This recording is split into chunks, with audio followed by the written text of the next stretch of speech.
position for the shape of the Earth? No. Nope. Okay, then you can go away. Thank you. Yeah. Anybody else want to talk about the shape of the Earth? I'm not going to go away. Oops. Would somebody like to talk about the shape of the Earth? Yeah, I would. But, about it. I've got a I'm lot not going to make any claims about it. How about Hammer? Anyone? Can we give Hammer a minute? You guys already had a debate. Maybe you got some follow-ups and some clips to discuss? Here comes a hammer. I've been up in a many times, 30,000 feet, and I've never seen the... Did you really just leave? Okay. Look at moist muffin. Did Hammer dip? If there, well, no Hammer then. I have a question. If there was Hammer time.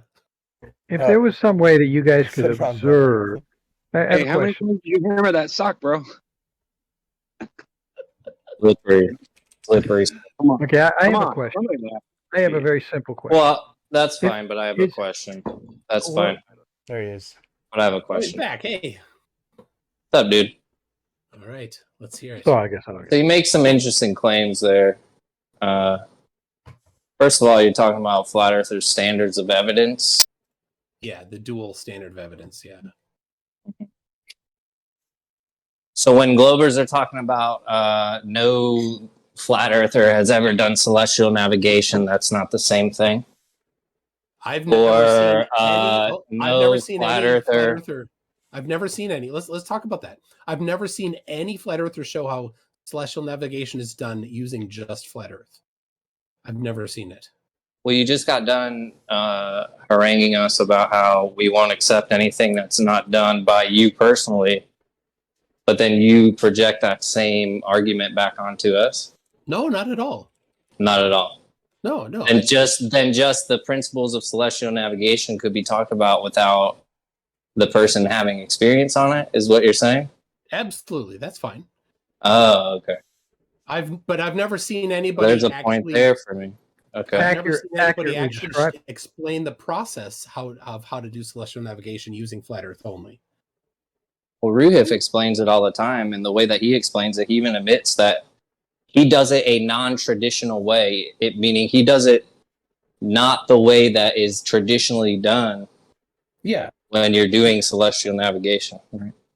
Yeah. So when you're doing celestial navigation traditionally, there's kind of some processes that they use because it works well on a ship or a boat, right? But when you're sitting at home, you can do all sorts of stuff. You can use a spreadsheet. You can take all the time you want. If you're on a boat, well, you have a few pieces of paper, you have a sextant, you maybe aren't going to be using a... No, I mean, recently they didn't have a spreadsheet. Simply, he's literally doing it the complete opposite of the way that they do it when they're out on the ocean. It's not a matter of, But he still uses the globe. Mm-hmm. Right, but he's not doing it the same way that they're doing it, right? Yeah. He's not doing it the way that they traditionally do it every day, celestial navigation, right? He's using like what I assume to be an offshoot. Yeah, I have my specific. Nicholas Chaudet uses a spreadsheet to do it. He derived everything from first principles, as far as I know, in a spreadsheet to do it. He didn't use any of the stuff. And same with Professor Clive, Dr. Clive Wells. He derived it completely mathematically, and using spherical trigonometry, and got the correct answer when I did the challenge back in, I think, April. Hey, McToon, can I ask you a couple questions, bro? Sure. Well, I got one more thing for him, if you don't mind. So first of all, the point was made that you don't have to have experience in something to speak about it, right? Yeah, I mean, you have to know about it, of course, but yeah. Yeah, have some. Yeah. I mean, it helps. There's a difference. I'm not going to say there's not a difference, right? And also, I went back and listened to the recording, by the way, whenever I left. And you didn't have a comeback for it. Jesse had the comeback for it. And you brought up the train, right? Kind of like you just brought up the being inside an airplane and you can't move and you can't feel movement with I don't know if it's your plant or something. That guy Smurf. Somebody else was saying that, but yeah, you don't feel constant motion. Yeah, so my rebuttal to that would be just get on top of that plane and then tell me you don't feel the movement. Thank you, sir. You have a nice night. Go ahead, Witsit. Yeah, thanks for coming by, Witsit. Go for it, man. Okay. Yo, my first question is, Thanks a lot, buddy. why, McToon, why are you so obsessed with flat Earth? It's my hobby. I have a lot of fun. What a liar. Weird. All right. Do you agree that relativity says that you cannot prove that the Earth is moving around the sun from the Earth nor detect it? No, I do not. Really? How do you detect the Earth moving around the sun from the Earth? There's many ways to do that. Seems like you would just name one. Yeah. Parallax would be a good way. Yeah. Oh, parallax is not actually answering the question. So I'm not saying looking at the sky and assuming it. I'm saying detecting or measuring it. According to relativity, that's impossible. Well, so you say, but Oh, so relativity says. Relativity it's says not it's not what relativity says. it literally is. It's not. But you go ahead and give it a shot. All right, I'll enlighten you. See, I watched a part of your little video with Bryant, and dude, my guy, you were so wrong about everything you said. You also lied about me a lot. I don't know. I don't watch you. I don't know if that's like your MO, but then of course you noticed that FTFE was getting destroyed, so you didn't finish it. Which was funny to watch. It was 2.5 hours in, so I well, you noticed FTFE was getting destroyed. No, but so you don't think he got destroyed? No. Really? So he was not wrong during that debate? No, during the debate, Witsit had to reassure himself that he was winning the debate. Make sure you jump in with your cheerleading non sequitur bullshit. Right, I will. Thank you for your profound input. We are all now so much better off. Please let Austin and McToon go for a while, man. So this is what happened, right? FTFE was arguing that relativity says that the arms did contract, but not enough for it to matter. Now, you and Bryant, for the first hour of your little show, were lying, and you, actually it wasn't a lie because it wasn't intentional. You just lost per usual, but you were saying that he was actually talking about Lorentz and the ether. He wasn't talking about relativity, but of course, the whole time FTFE was talking about relativity and was getting destroyed. And the fact that you can sit here and pretend that he didn't get anything wrong kind of shows that you're being dishonest, yeah? Well, I would not say that he was 100% accurate in everything he did. There was certainly a lot of confusion because you were talking about some different things, and I think it was getting conflated between Lorentz contraction in the Aether model and Lorentz's application in relativity. And what's the difference between them? In Lorentz contraction in the Aether model is that Lorentz contraction actually physically happens. That's the claim that Lorentz made. And Einstein rejected it because there's no electrical dynamical, I believe he said, reason for that to happen. And those types of things then said other reasons as well. They did away with that. In relativity, Lorentz is a factor that modifies things, but it doesn't actually change the length of something in your reference frame. Yeah, so I know you want to pretend you know what you're talking about, but so Lorentz proposed a Lorentz contraction due to the ether, right? And I said this in the debate 4 times because FTFE was incredibly lost, and you did your little sophistry thing where you're like, oh, he got part of it right. That was crazy. Instead of patting yourself on the back. I am exposing it. I know you got to pat yourself on the back. No, I'm just exposing you. I hear you talk about how awesome. You're afraid to hear me expose you. Just jump right to your point, though. I was almost there. Yeah. So you pause it, saying "Oh, what's it? Almost." You're scared. Witsit was almost right for a second. That was getting scary or whatever. But I was right the whole time when I said Lorentz. Almost right. Yeah, you had me confused. Oh, you're scared. You're scared. So I pointed out that Lorentz proposed the Lorentz contraction, and he said it was the ether that was doing it. And then Einstein took the Lorentz contraction and integrated it into relativity, but did not say it was the ether. Now, your model does claim that objects physically shorten in length, that you are in the same frame of reference as the object that shortened.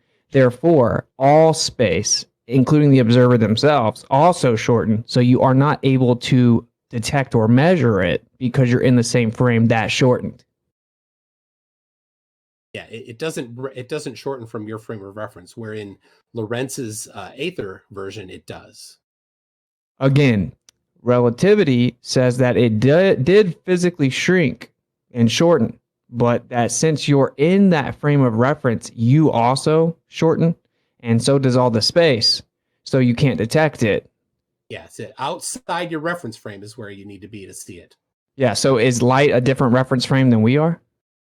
The speed of light? Is light a different The speed of light. When you are within your reference frame, light is what you see within your reference frame. Yeah, so is like the speed of light establishing a different absolute reference frame? No, within your reference frame, the speed of light is the speed of light. It can't go faster. So is light relative reference frame or absolute? Within your reference frame, light cannot go faster than the speed of light. The answer is that it's an absolute, right? So in relativity, you need everything to be relative, and you have to have an absolute frame for everything to be relative to. That's c, the constant speed of light. And he applied this to Michelson-Morley, the same exact mechanism, the Lorentz contraction, and that it actually shortened, the arm shortened. But you can't tell because you're in that reference frame. The only difference was he threw the ether out. Okay, he threw the ether out, and he said the reason that there was a slight friendship detected was, margin of error, right? Yeah. So that's what actually happened. And more recent measurements have shrunk that margin of error significantly by billions of times, and still no drift detected within the margin of error of the instruments.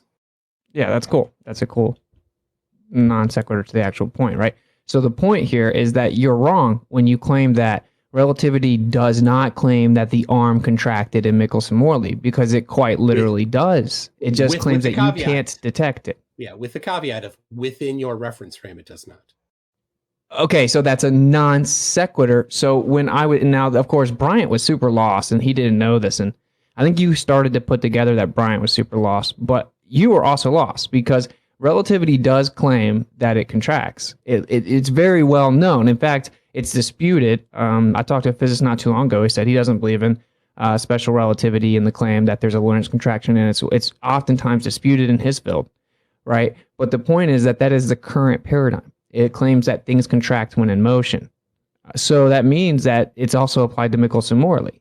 So in relativistic application, the arm did shorten and contract. You just could not tell within that same reference frame. Yeah, we're not in that reference frame.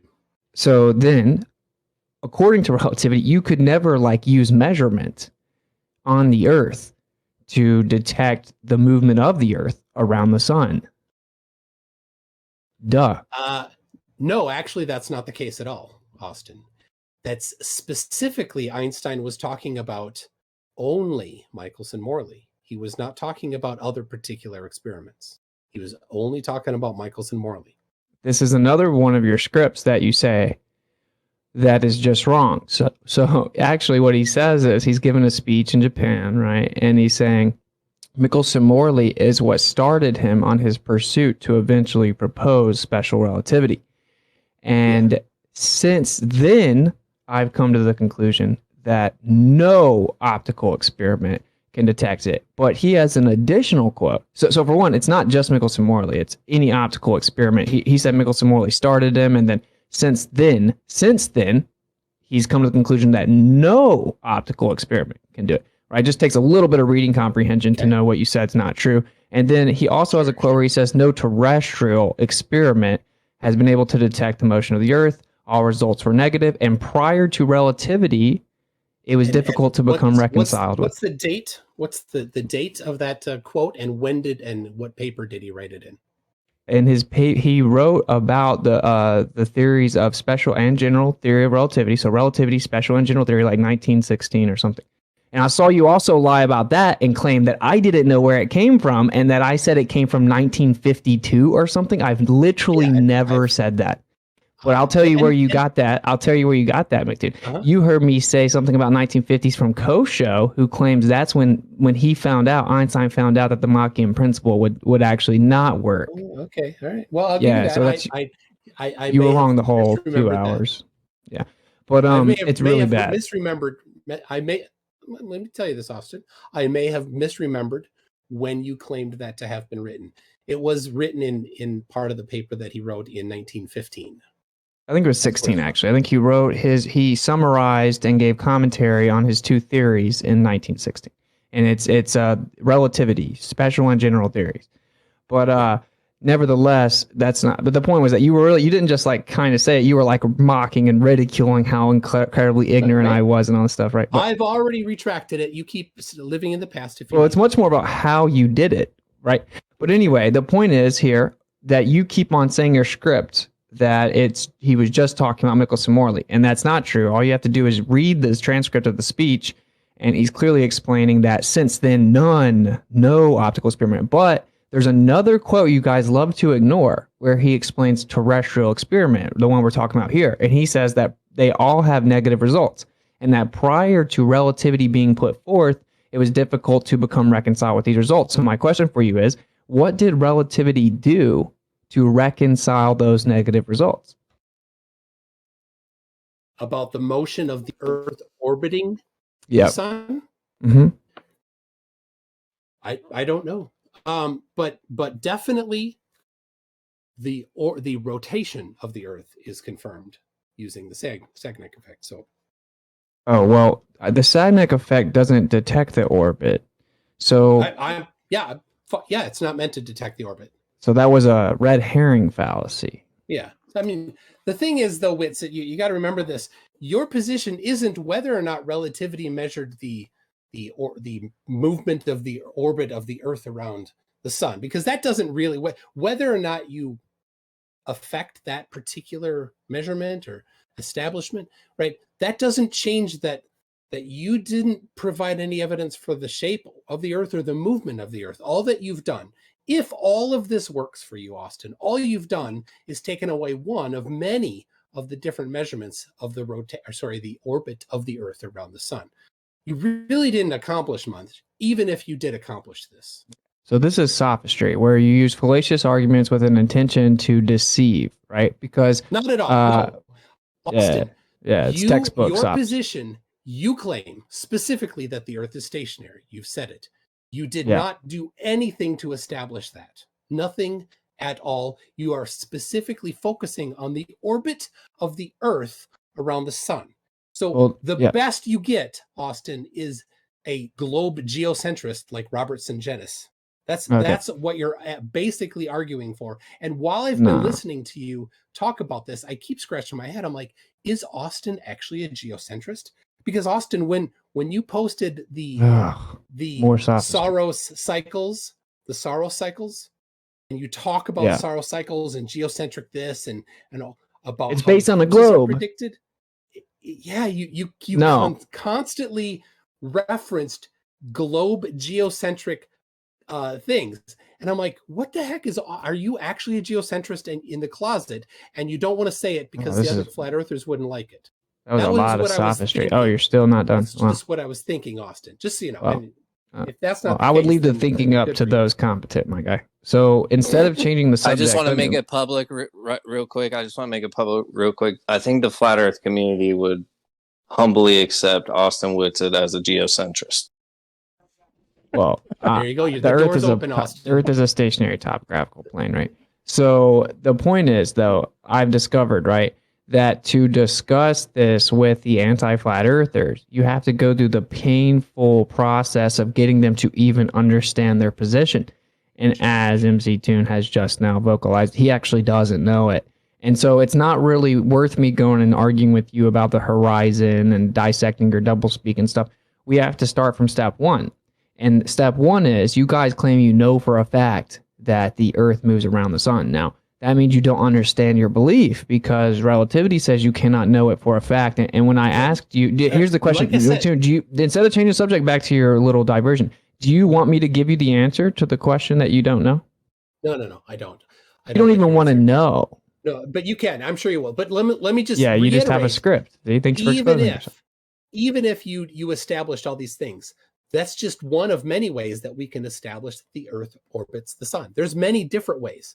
So you didn't establish positive evidence of stationariness. All that you do, if you were to succeed in this, would be to address one of many ways that we know that the Earth is rotating the sun. Okay. So you keep saying that when I asked, you brought up parallax, which I'll drop. You should have already known this, but maybe you should go watch my stream on geocentrism. But I'll drop some information for you in a second that explains a neo-tychonic system. Will explain any parallax, or of course it wouldn't be called parallax though. That very name begs the question. But if the stars were just changing their position, we'd have the same observation. But it doesn't really matter. You're changing the subject, because the point is that relativity doesn't make a claim about one specific experiment or anything. It's just in general. It's about a frame of reference. So it has nothing to do with what it is you're doing inside that frame of reference. Everything inside that frame of reference adheres to the same relativistic laws, right? And that is that time dilates and slows down, and that matter contracts and shortens their length. Therefore, you cannot use measuring devices, any measurement device or apparatus on the Earth to detect this motion around the sun. It's a very simple concept. All right, so you still didn't establish the stationariness of the Earth, though, which is your position. So your Ptolemaic stuff, that's again geocentric globe. Is that your position? No, it doesn't. You've already got the door open. You don't need to be scared. They will accept you. So said whoever, if that's your position. Yeah. So I don't need to go to that position, but what you don't understand is it's very ironic. What you're doing is you're doing a text. What you're doing is a textbook shifting the burden of proof, because what I'm explaining is how Einstein explained that all the attempts to detect this motion of the Earth around the sun were negative results. Well, a negative result would be evidence for a stationary Earth. No, it's not. In fact, it's quite the opposite. It's a nothing result. It's a we didn't measure anything, therefore we don't know anything. That's the best you have. A negative. If the Earth was stationary, what would you measure? If the Earth was stationary, what would you measure? That's on you. No, I'm asking you, in that experiment, if that in that experiment, if the Earth were stationary, what would you measure? In the Michelson-Morley experiment? Yeah, what would you measure? What he's talking about. What would you measure? What would you measure if the Earth was stationary with the Michelson-Morley experiment? You'd have the same thing. Okay. As long as the ether is moving at the same rate as the Earth, right? It'd have to be stationary along with the Earth. Well, see, this is what you Globers don't understand. Because this is why it's only like anti-flat earther enthusiasts and stuff. Just jump to the point instead of patting yourself on the back. Calm down. You're the only one that's talked forever. So Einstein understands that the binary here is stationary Earth or Earth that's spinning and revolving. The spinning, the rotating and revolving is a package deal. You can't just pick one of them out, right? You need them both to explain the phenomena. So either the Earth is stationary or it's spinning and revolving. So we all know we have sidereal rotation, right? Obviously, Einstein was competent enough to understand that. The question is it the sky that's moving around the Earth, or is it the Earth making the sky look like that? So then we go to the orbit question. How could you measure sidereal rotation of the sky moving when you're not even looking at the sky, when the apparatus is not capable of seeing the sky or having access to the sky? Yeah, so you're measuring the movement that's connected to the movement in the sky, right? So, and Einstein knew this. That's what he's explaining in his letter to Ernest Mach. Say that again. I want to hear that again. You're not actually measuring the sky. You're not putting something in the sky. You're measuring a movement that is connected to the movement in the sky. There's an overall the device is moving. The device, the Sagnac effect device that Michelson, Gale, Pearson was doing, they are measuring the movement of that device. Yeah, listen carefully. So Einstein explains in his letter with Ernst Mach, right, that you've been ridiculed for your idea, and people previously thought it was wrong, but I must now concede that for me to continue forward with relativity, I have to incorporate this principle. And that if it were, in fact, the sky moving around the Earth, it would drag the pendulum along, although it would be practically like immeasurably small. There you go. Now, good. Yeah, that doesn't refute my position. See, Bryant doesn't understand it. I would encourage you not to take pointers from him because I explained this to him in the email, but he's dishonest apparently. So it isn't that I'm invoking Einstein's interpretation of the universe or relativity. I'm invoking the principle. And the reason Einstein's brought up as a hostile witness is to cut to the chase with the ballers who, if I just brought up the principle, they would mock me and ridicule me as just making something up that doesn't make sense. So I point out to them that their own belief system utilizing relativity requires and necessitates them concede the validity of the Machian principle. Okay, that's the only reason the letter's invoked. The reason that it doesn't refute me that he said immeasurably small is I don't believe that space is a near perfect vacuum, nor do I believe that the stars are trillions of miles away, nor do I believe, wait, this last part, it's an important part, McToon, so you can understand it. Okay. Nor do I believe that, like in a vacuum chamber, there's just Newtonian emptiness with only space and time. Now, that's what Einstein thought. So speaking from that context, he's saying it would be immeasurably small. You understand the difference? All right. So, and how does any of this establish your claim of stationariness? That's the problem. You keep going to this, but it doesn't help you. Even if you succeed, it doesn't help you. Well, How else do you establish the Earth moving around the sun? How else? Yeah. Just simple Newtonian laws of motion and gravity. So calculative assumption. And this is the point, though. Empirical. Okay, let's look at it from like we're going to apply Occam's razor, that which requires the least amount of assumption. Like when we do things on the Earth, we treat the Earth like it's stationary. We don't feel it. The globe does have a sufficient answer for why we don't feel it, right? That's not the point. I never make that argument, but it is the default position that we don't feel it. And it's the default position we see everything move in the sky. It's also the default position that we see a difference in sidereal and solar rotation, as if there are actual entities themselves moving independent of one another, as opposed to one singular illusionary movement, right? Illusory, whatever the word is. So that is the default position. Now, when we go try to measure or detect the Earth's movement around the sun, we always get the results that we would get if the Earth were stationary. So that is what all the evidence is saying. Relativity claims that even though it looks like that, actually it's moving, and there's this stubbornly persistent illusion of time dilation and Lorentz contraction that always makes it look like it's stationary.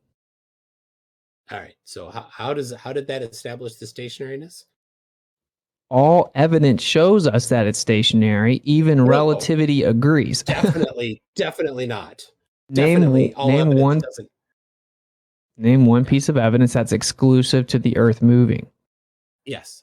Well, I will happily do that. A plastic ball was suspended by 15 Tesla magnetic field. So it's not touching anything. And the rotation of the Earth was measured with that. I'll get it for you. Yeah, but you know that I'm not denying sidereal rotation, right? So the question is, what is moving? You need to establish what's causing that. Yeah, what you need to establish that it's not the apparatus moving. You need that it's something else. I don't know what you think it is, but show what that is. Show the implications of it. Quantify it. Put pencil to paper to show how that prediction might happen. And then we can see. You say yeah, all he needs is math, Witsit. Just give him a couple numbers, he'll be good to go. Well, I do actually plan on working out some math, but what's funny is you would say that so arrogantly, because what would be on the table to do that is coming up with something myself intricately that it took hundreds of years and millions of people and billions of dollars to come up with for your side. So it's funny that you say it like no one can see through that. Like, yeah, I'll try to come up with some numbers for you, but what you need to concede is that the principle is valid, right? That if there was motion around a stationary Earth, it would translate motion to the Earth. And once not at all. You need to establish a mechanism for that transfer. What's the mechanism for that transfer? The Machian principle dictates that would happen, right? So no, that's not a mechanism. What's the mechanism of the transfer? If something is moving around the Earth, then what is the mechanism that transfers that movement to a magnetically levitating plastic ball? What transfers that movement? Oh, what transfers the movement? Well, For one, we have a medium on the Earth. Two, seemingly we have a medium in space. You mean Third, we have background energy. Like we have something called free space impedance. So it's well known that even in a vacuum chamber, there's some there.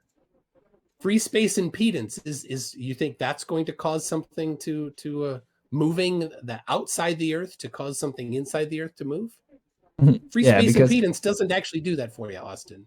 Well, good try, but so the motion is translated through a medium, and it's well known nowadays that there is in fact a background medium, and you don't want to accept it, but that's not really my problem. That's why your paradigm is at a standstill. The empirical evidence supporting your claims. Okay, so inside of a vacuum chamber, we can measure that it has impedance, 377 ohms, and it has a electric constant and a magnetic constant, even inside of a vacuum chamber, right? We also have many different observations that show that there is energy coming from the background or becoming manifest. All right, hold on, one at a time. Austin, impedance. Impedance doesn't impart movement. It's just a measure of resistivity to electricity moving through it. That doesn't impart movement. Right. So that means that there's energy in the background. Okay, and how is that energy then? So skip over the impedance because that's nothing then, right? How is the energy going to be doing that? The impedance is the proof of the energy, my guy. So there's energy. The fact that impedance exists is not proof. You're scared. That there is energy. But go ahead. Explain the energy and the empirical evidence that the energy you're talking about can induce something to move. Yeah. So all we need is some type of medium to translate the motion. And Einstein points out that he could not even put relativity forward because they were about to try the Eddington experiment, and that in order to invoke the results of the Eddington experiment, he had to concede the Machian principle. So if you could be honest, you would concede, well, okay, so then the Machian principle is accurate according to my own position as well. And then we would go forward to say, okay, well, then what would be the mechanism? So you're asking about the mechanism. So I'm guessing you are conceding it's a valid principle. No. I'm just asking about the mechanism. So you disagree with the mechanism? Well, that's a dishonest debate because you're trying to skip over the concession part. Just jump right over to the mechanism. Go ahead. No, that's what you would want to do because it's a dishonest tactic to skip over the concession part. No, I can avoiding the mechanism because you don't have it. No. I want to make sure everyone understands that you're not honest. So if you can concede, we get that. If you'll just concede the validity and the principle, we'll go on to the next step. No. Just tell us the mechanism, Austin. Are you like a robot? All right. Well, you got nothing. Got it. Okay. Okay. So he can't answer. Just so the room clearly he sees he can't answer. I'll go ahead and let you know that he doesn't have a choice here. Einstein said that you have to agree with what I'm saying. He specifically refuses to answer. No, Einstein said you have to agree with what I'm saying. I'm just telling the room that he refuses to provide the mechanism that he says causes the inducement of the motion. He refuses to. He knows he has no empirical evidence to support his claims. No, it's not that actually all the empirical evidence shows that a vacuum chamber is not emptiness. So do you agree with that? It has nothing to do with the mechanism that causes or induces rotation on an object. So okay, so for one, explain the mechanism for that. You're way out of your league, but so what you're actually meaning to ask, what you're going to have to answer first is what is the source of the motion, period. Like what's the actual source of motion, period. You have that burden. So that's right. That would be the first question. And that's not a very easy question to answer. Now that would require you to be intellectually honest, but we know that's not going to happen. Not me. So seemingly the source of energy would be in the center of the rotation, right? So close to Polaris in the visual sky. There would have to be some source of energy at that point, seemingly causing motion. It could also, the source of energy could extend all the way down. I would speculate that it is in fact the manifestation of a torus. But secondly, then you really are asking, well, what would translate the motion? Because we don't have to answer that question before we can acknowledge the phenomenon. April, right? What? Taurus, that's people born in April. I'm not into zoology very much. Is that not? Zodiac. He You said don't know what a zoology. Taurus is? I was kidding. I know it's not zoology. I'm not much for zodiac stuff. Okay, yeah. All right, go ahead. So anyway, now we actually don't have to know what precisely what the source of energy is to acknowledge the phenomena. It's kind of like your religion, how you don't really know the source of the Big Bang, and you don't know actually the source of all the dark energy that you see. You don't actually. I talked about Big Bang or dark energy. Well, you see what I'm saying? It's very similar. It's very similar, right? You're asking me to answer a question about a source of energy way out in the sky, right? I certainly cannot validate that. I could speculate, but the point is that the principle holds true. This is invoked simply to refute the claim of exclusivity of sidereal rotation on your side. You guys claim that since you can detect sidereal rotation, that can only be because the Earth is spinning. And this is patently false. The reason why is because there's many different ways to measure that, and they all agree even though they have different ways of measuring that rotation, they all agree that the rotation is the same. It's amazing when you get lots of agreement with different mechanisms. That sure tells us a lot, doesn't it? That doesn't change anything. We don't deny the sidereal rotation exists. So you agree that the Earth is rotating then? Awesome. See what he just did? I mean, is this live streamed? You agree with sidereal rotation. I think this is recorded. You just said you agree Yes, sir. with sidereal rotation. Yeah, which is you said that. You specifically said you agree with sidereal we're rotation.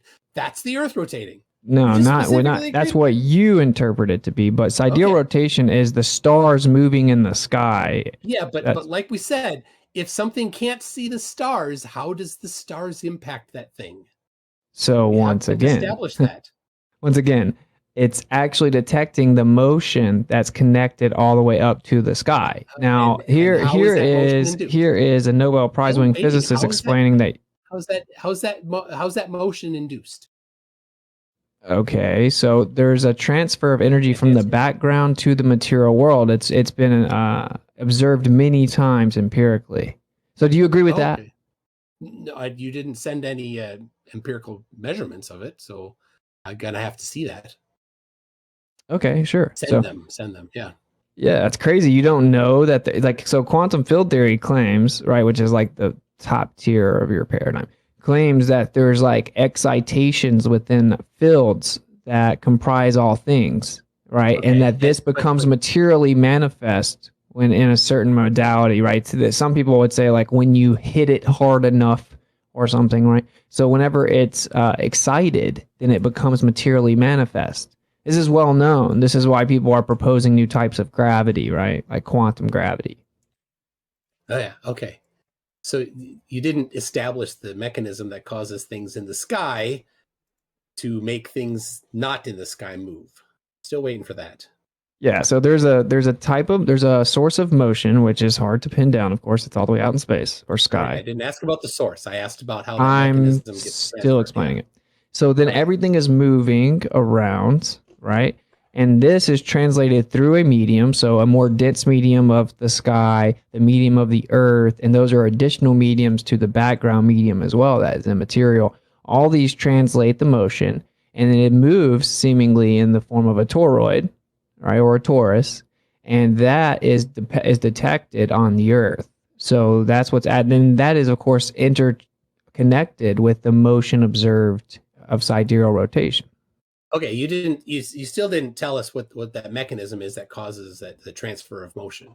So you're asking me to answer a question that all of quantum field theory and quantum mechanics still can't answer. And this is what I wanted to show to Austin, this is what I wanted to show to the audience, dude. You pretend that I'm just so stupid. Not my claim, it's your claim.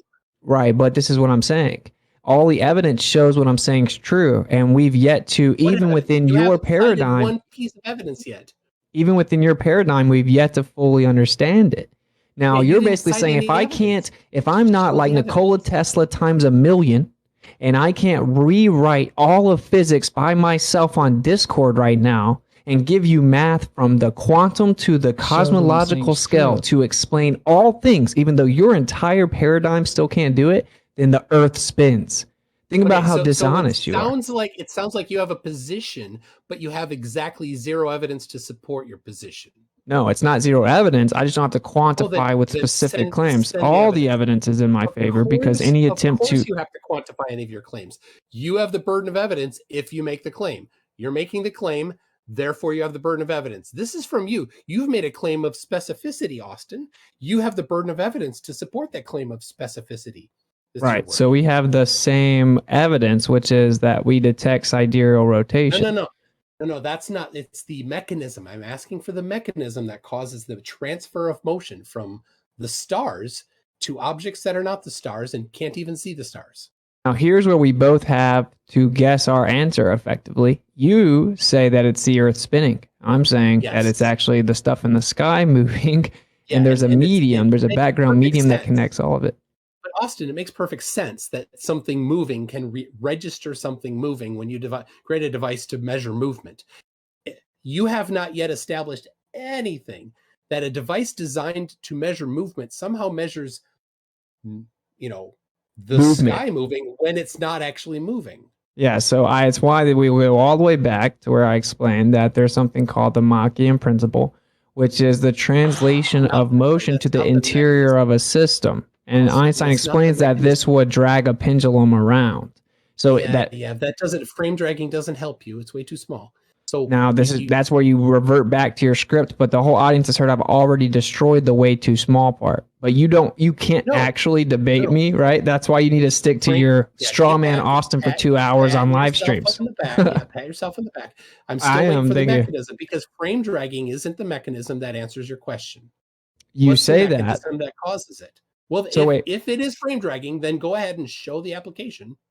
You don't agree with relativity, so I don't know why you bring up relativity to support your position.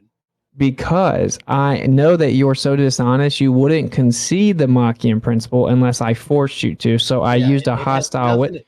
You interrupt so much. Why do Globers do that? Just show your evidence, Austin. Why do anti-fighters have to impulsive? Go ahead. You have impulse control issues. So watch. I'll ask again, and watch. You won't answer again. Do you concede and agree with Einstein that the Machian principle is valid? Yes or no? I'm not. No, I don't know. Austin, I can't answer, dude. Think about how stupid this is. What's the mechanism, Austin? You have this blind faith in that mechanism that you can't even explain what it is. You have nothing to support it. This is the same as 2 years ago when we first talked. You said instead of gravity, you wanted to use what Tesla wrote about in the paragraph or the sidebar of a book that you had no idea what he wrote about, but that was the one that you chose. You definitely wanted to go with the one that had no mechanism explained and nobody knew anything about. That was your choice over the well-confirmed, empirically verified mass attracting mass. Okay, see, mass attracting mass is actually long outdated, of course, and gravity is no longer considered an intrinsic property of matter, and where mass attracting mass came from was Newton.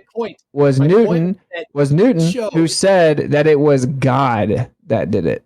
So I don't know why you bring that up. That's so funny. But 2 years ago, you chose Tesla's writing, just saying, I have some other idea. That's the one that you said you chose to go with. I said I currently think it would be more of an electromagnetic phenomena. Yeah, but this is let me point this out. I'm going to set you up again. It's the same deal. I'm going to set you up again. With the thing that has no evidence over the thing that has evidence. Everyone pay attention that he invoked mass attracting mass, and that is confirmed. You have to interrupt me. You have to interrupt me. You're nervous. So Newton said, excited. This is fun. You're getting destroyed though. You don't sound like it. Everyone's hearing it. So Newton said mass attracting mass was an act of God.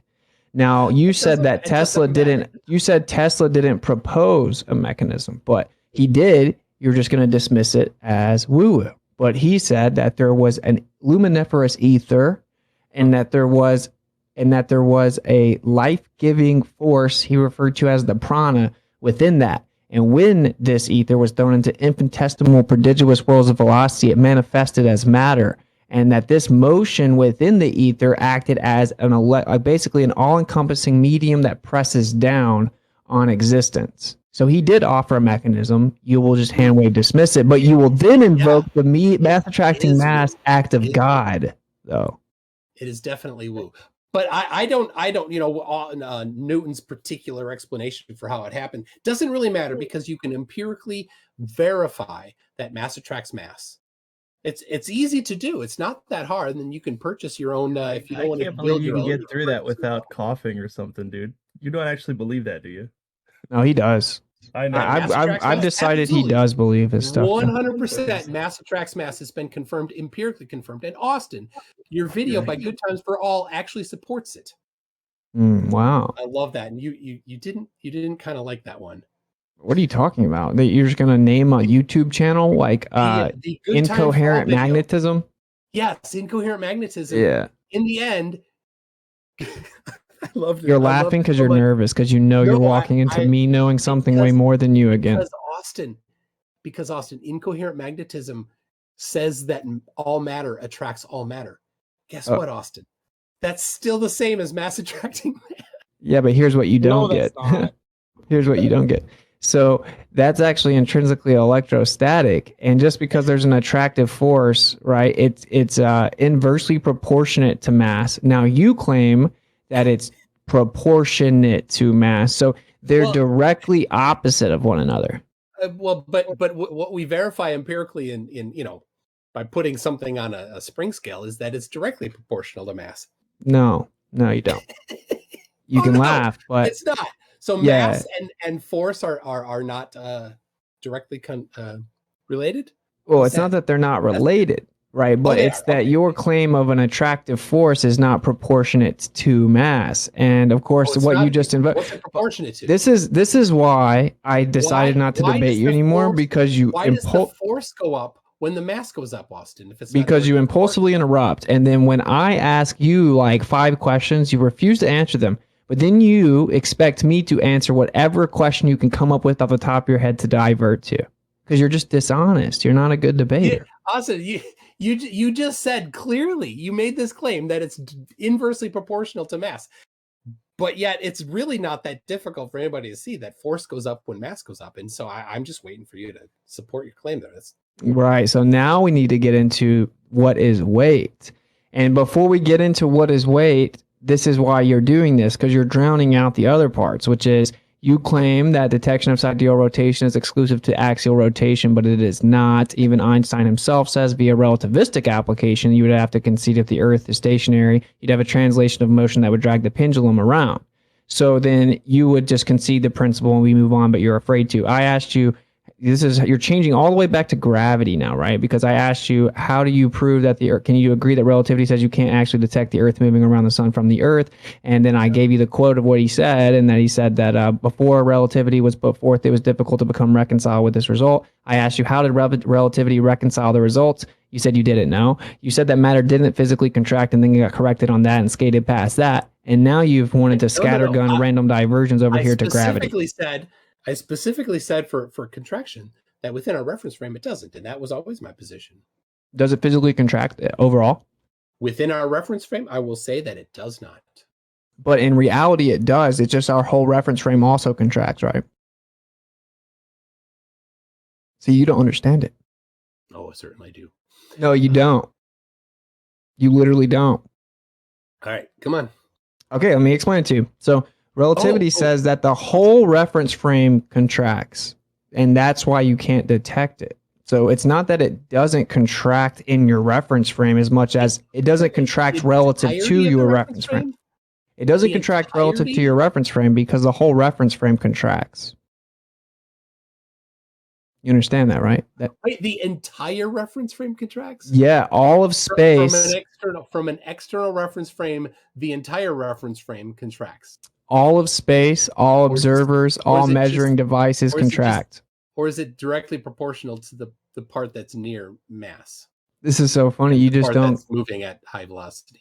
Yeah. So like whenever you're in the reference frame that is being affected by Lorentz contraction, then all the space in that reference frame contracts as well. Like you could think of you being on a train and it moving, and then you have a ruler. Relativity says that ruler is contracting. If you held it up to the window to measure the window, as the ruler contracts, the window also contracts, as does all the space in the train. So it would look like nothing contracted in your reference frame. Do you understand? Just outside the reference frame, though, as I said before. If you were outside of it, then you would be able to measure the contraction? Yeah, just outside the reference frame is where it contracts. So where do we have to get to be outside the reference frame as it pertains to Earth? Well, to go to the train model, the person standing on the platform. No. See. Outside. Yeah. See. So yeah, it would look like it's changing from outside the train, but in reality, if you tried to measure it, then it wouldn't show contraction. And this is it seems like it's convoluted, it's somewhat convoluted because that's your model's, religion, but it is simple, and it is that you can't detect or measure the Earth's motion around the Earth. The Earth around the sun from the Earth because of time dilation and length contraction. So you'll get there though. And then when it comes to the mass attracting mass thing, you're invoking weight when you bring up the spring scale. So we'd have to define weights. Yeah, mass times acceleration. Okay, so acceleration is obviously not exclusive to what you think it is, right? It's just the effect. The question is, what's the cause? When you're looking at a physical law, cause is not part of it.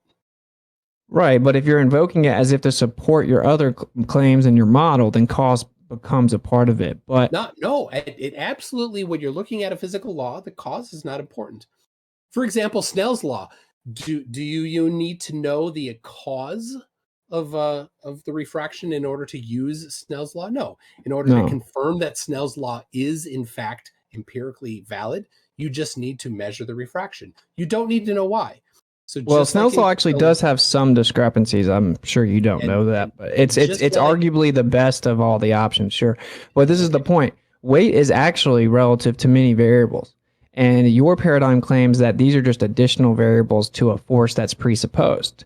And that's why it does come into claiming the cause, right? Because weight is actually relative to medium, to magnitude, to vector, to coherency, to location. Hold on. Let's get this clear. Medium, yes, because buoyancy is a thing. So you're on your free body diagram, you have your weight due to gravity down, and you have your buoyancy up. So what else? Okay, then what's buoyancy? Now we got to figure that out. Yeah, we go over that in physics class. Okay, and so what is it? It's the displacement of the medium, right? So you take the volume displaced, the mass of the volume displaced is important then. So what causes the displacement? That there's something in there. Yeah, right? So when you put your object on the scale and it displaces the air that used to be there, the thing being in the way is the cause. And the displacement is relative to density, right? The density of the displaced material, yes. Relative to the density of the medium. So then now we need to figure out what density is. Oh my gosh, yeah. You see how your script is very disingenuous because recursion. You can do it all the way to first principles. We can do all those things, right? But we don't need to, because we can work at a higher level than that, because all these things are not actually questioned. Wow, now you're just basically asserting. You just go right ahead. All right, that's why I said we were going to get into all the weeds, right? Because I saw that's where it's coming. You can seem that you can pretend it's me being pedantic or something. It's not me being pedantic. Yes, you are being pedantic. Sir. No, I know that it comes off like I'm being pedantic, but it's important distinguishment. Absolutely comes off being pedantic. I know, yeah, and you can't actually debate me about it. Go ahead. Are you starting to notice that you can't debate me about it? But I would like to say though, McToon, can you please do me a favor? Because just to continue in good faith, I would really prefer if you would just be honest and you would concede the first part, which is that you concede the validity in the Machian principle and that you must according to. Can you just concede that part? Sorry, no. So you disagree with Einstein? I don't know. Whatever. Oh my God. Nice. That's fair. I'll take I don't know whatever. So what can you do? Completely dishonest tactic. Okay, now here I'm asked the other question that you skipped past again. Einstein said that all terrestrial experiments attempting to detect the motion of the Earth have resulted in a negative result, and prior to relativity being put forward, it was difficult to become reconciled to this result. So what did relativity do to reconcile those negative results? I don't know. Don't care. Austin, we can measure all these things externally. So like I said, the best you do is you take one thing away of the measurement of the rotation of the Earth and the orbit of the Earth around the sun. There's other ways to do these things, and you don't move your position forward at all. You don't provide supporting evidence for your position, Austin. Well, this is the Why thing don't you that actually try to go for evidence supporting your... Oh, I know why. well, this is the thing, right? So you're kind of being disingenuous because the whole position that you hold is that the evidence does support a stationary Earth. No, it doesn't. But literally your position is that the evidence supports that the sun moves around the Earth, that the Earth is stationary, but that since relativity is true. No, that's not my No, position. this is objective. This is objectively you strawmanning me. That's not my position. Relativity says that although the result and the evidence appears to show us that the Earth is stationary, it's actually just an illusion. Whatever. It doesn't help you. What do you mean, It whatever? doesn't move you forward. So you agree with that, though, right? No, it does not appear to be stationary. It is a negative result at best. It is we don't have a result. It is nothing useful. That's what that means, Austin. If the Earth was stationary, that it is stationary. It doesn't mean that it's evidence for stationary. It is evidence for nothingness at best. that is so disingenuous. If the Earth was stationary, would we get a negative result? Yes or no? If the Earth was stationary or rotating, we would get a negative result. Now you're just begging the question of the ad hoc explanation that tried to explain why the results were negative. Neither. It's Properly fake nothing his at belief best. in public. He has to So- fake his belief in public, and that's why he talks like this. He may not be being disingenuous. He wants people to believe he actually believes this shit. So But do you see like what he's doing, right? He set up this narrative where even though all the evidence shows that the Earth is stationary, he's claiming it doesn't. He's claiming that we can't use that evidence. It definitely doesn't show that. It does. It literally does. Like that's what relativity It is. doesn't. It literally is a negative result, as Einstein said. Right, because he attempted to detect the motion, but got a negative result, which is what you would get if the Earth wasn't in motion. Why do you pick this specific like part of what Einstein said? Because I found that you guys are so dishonest, you can't even talk about this. He's with Robertson Genis. No. Now he can just straw man me, right? But the reason, Platypus, is because you guys, bringing up geocentrism. I wouldn't even want McToon to be over here with us trying to figure out the true nature of the Earth, right? I don't do this to wake up anti-flat earthers that have impulse control issues and constantly interrupt me like he's doing right now. I do this for people that are new to the subject, and I get many emails that say, wow, like it wasn't really you, it was how dishonest they were being that made me decide to look into it. And that's why I talk about this, because I found that unfortunately no baller can even admit this stuff. Pat yourself on the back. It's kind of like an intellectual honesty litmus test, right? At the beginning, that's what we're kind of building up to, I think. Yeah, and it should be like a 5-second thing, and then we get into the nitty-gritty of the conversation, but I found out that it actually turns into hour, 2 hour, 3 hour long debates. Okay. Any evidence supporting your claim? No. Got it. Yeah, you never do, Austin. You never even try. And you think that a negative result of an experiment is somehow evidence for your position. It's not. It's a result of nothingness. You can draw no conclusions from a negative result from Michelson-Morley. It's just so dishonest. Negativeness of This movement. is so dishonest. Oh, Yeah, think about it. You just don't understand. You're out of your league. Come on, You Austin. are, right. Stop patting yourself on the back. Stop puffing up your chest. Show some evidence. Wait, watch. This is what he couldn't. If you asked him, like, what would he can't even. I'm you so can't much let me smarter talk? than You're him. freaking I'm out. Austin. I'm so smart. You're out of my league, everybody. Why are you I'm way freaking out? smarter than everybody. Because Austin, that's what you do constantly. No, If I you don't spend think I'm half the smarter time than with everybody, bullshit- and I don't even Yeah, think that you you're. do. You constantly say you have a high Can I IQ. talk yet? You went around the country yelling at people on streets that you have a higher IQ than all of them. This But seemed the to only have reason turned I ever pretty brought my personal. IQ up on the streets is because people would say, you're such an idiot. They would actually say, you must have less than an 80 IQ. You must have dropped out of high school. You're a moron. So I would say, actually, I have a pretty high IQ. So if we can throw that out the window, you want to talk about the actual subject. But this is the point, right? I don't even think you're stupid. I just think that dishonesty renders a person's position stupid. And I'm trying to get you to be honest. And if you could just be honest, that'd be cool. Because if I asked you, well, then what would you suggest we do to show that the Earth is stationary? You would say, I don't know. That's your job. And the truth is that if someone's competent and honest, they would know that if the Earth is stationary, then any attempt to detect motion of the Earth would be negative. You don't measure stationary. That's stupid. You can measure stationary. How so? Of course you can. How so? Because rotation is absolute. Linear motion is relative, but rotation is absolute, Austin. How do you measure stationary? Measure for rotation, and if you get none, then it's stationary. So when we measure for orbit, we get none. Oh, I said rotation, not orbit. Orbit is a rotation. Yeah. Yeah, thanks for playing. Yeah.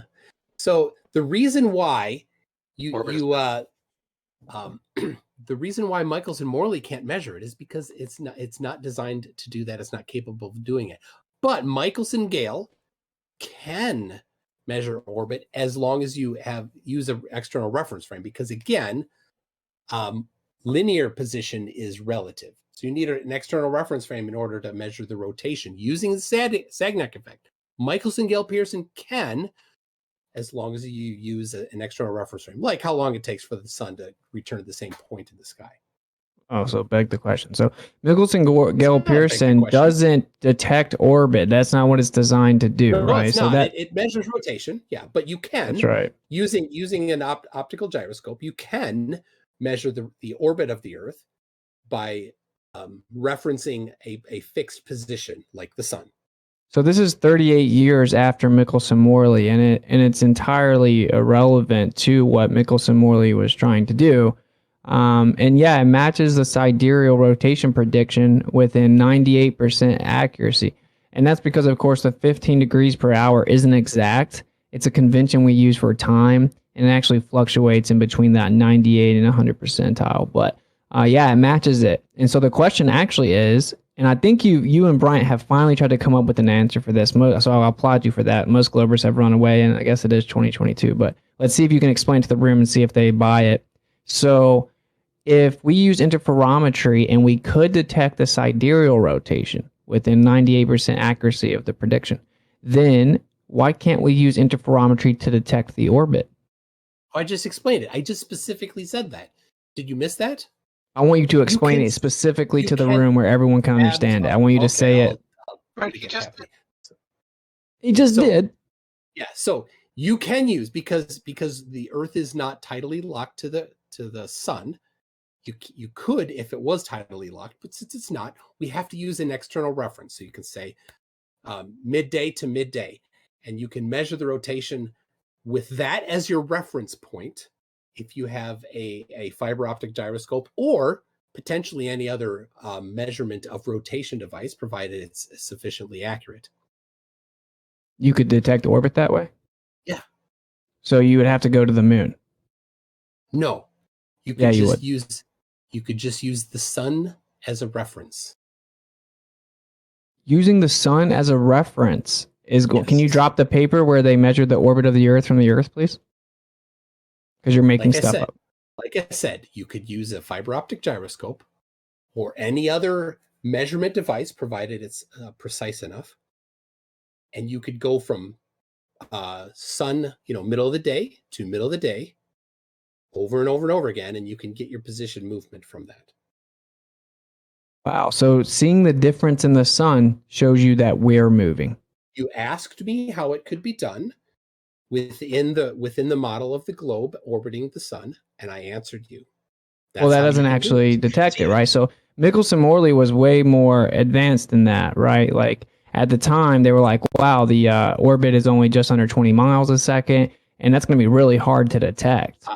But then he invented interferometry, which was very precise, and their device and apparatus was sensitive enough to detect 2 miles a second. It was like a big deal, right? It was a really like earth-shattering invention, interferometry. So then they used it to detect it.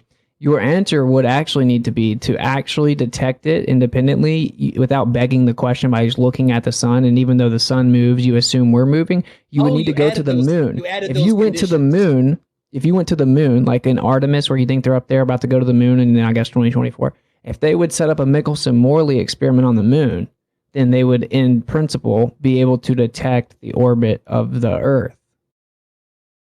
That's not what I said at all. I don't know why you went there. So do you agree or disagree? No, I hold on. I think Toon laid out specifically why that wouldn't work for the moon. I think the difference would be, just a case in point, it's because the moon is tidally locked to the Earth. That's why it would work, Platypus.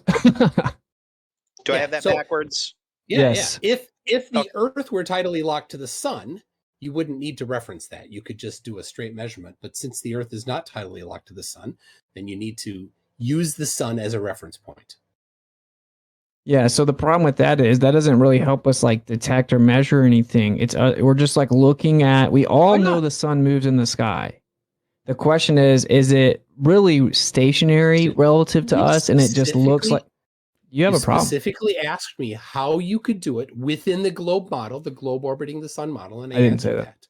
Okay, now I can tell you how we can measure orbit in other ways than using interferometry or things that are independent of the special relativity. Wait, can you drop a paper for that though first, so we can all look at it? Can you drop a paper where they claim they used a gyroscope to measure the orbit of the Earth? I didn't say that they did. You asked if it was possible, and I explained how it's possible. So it's never been done? I don't know if it's ever been done. But why don't you go get your Nobel Prize? You specifically asked me if it was possible, and I specifically told you how it could be done. Then why don't you go get your Nobel Prize? Because that would be earth-shattering that someone's come up with a way to measure the orbit of the Earth from the Earth and debunked relativity. Nobody would care about that. The orbit of the Earth around the sun has been well established. Nobody would give any Nobel Prize for that. No one would care if relativity was debunked. So the problem here is that you objectively can't measure the orbit of the Earth. And you have a dishonest scripture saying, where's your measurement of stationary? Can any baller in here be honest enough to admit that you couldn't measure the movement of stationary, and that the actual evidence for it being stationary would be negative results and attempt to detect motion? No. If you want to quote baller to come in here and be honest about it, let's just pick apart what MC Toon said just a moment ago. If you're using the sun as a reference and you're measuring rotation with a gyroscope, what you'll end up finding is the difference between 15.04 degrees per hour, the sidereal rate, and 15 degrees per hour, the mean solar rate, which means what he described is actually correct. The difference between the sidereal rate and the mean solar rate would be the orbital rate. If what you assume at the outset is true. So that isn't measuring and detecting Earth's orbit, right? Because of course the sun and the stars could just be moving at different rates. Duh. So that is, you claim that because the angle of view to the sun is different than the angle of view to the stars in the background, then you get a slight difference, which results in 4 minutes. You just asked how it could be done, and I explained how it could be done. No, dude, you people real quick. I just wanted to point out MC Toon. Doofus just pointed out that the movement of the sun is a mean calculation, and the other day that McToon claimed that it was a consistent 15 degrees per hour always. But it's not. Pretty interesting, right, McToon? Yeah. All right. So why don't I go ahead and finish what I was saying? So if you had, in the context of the question that you asked MC Toon, you asked him how in the globe model would you be able to do that? The difference between the sidereal rate and the mean solar rate would be exactly that answer. That's what he's giving you, and he's giving it to you in such a way that it's syntactically different, but still the same result. Wow. So once again, no one disputes sidereal and solar rotation differences. See, this is, Einstein obviously knew that. And he wasn't so stupid that he would ever claim that proved the orbit. That's why he was attempting to find a different type of experiment that would actually directly measure the movement, which is what we're talking about. We're not talking about looking in the sky and making assumptions. We're talking about directly measuring the movement. Now, an honest baller would say, according to relativity, you could never do that from the Earth. And then we would move on. But it seems that if you ever have to concede to a flat earther, it's like a nightmare for you. Austin, I just showed you how you could do that.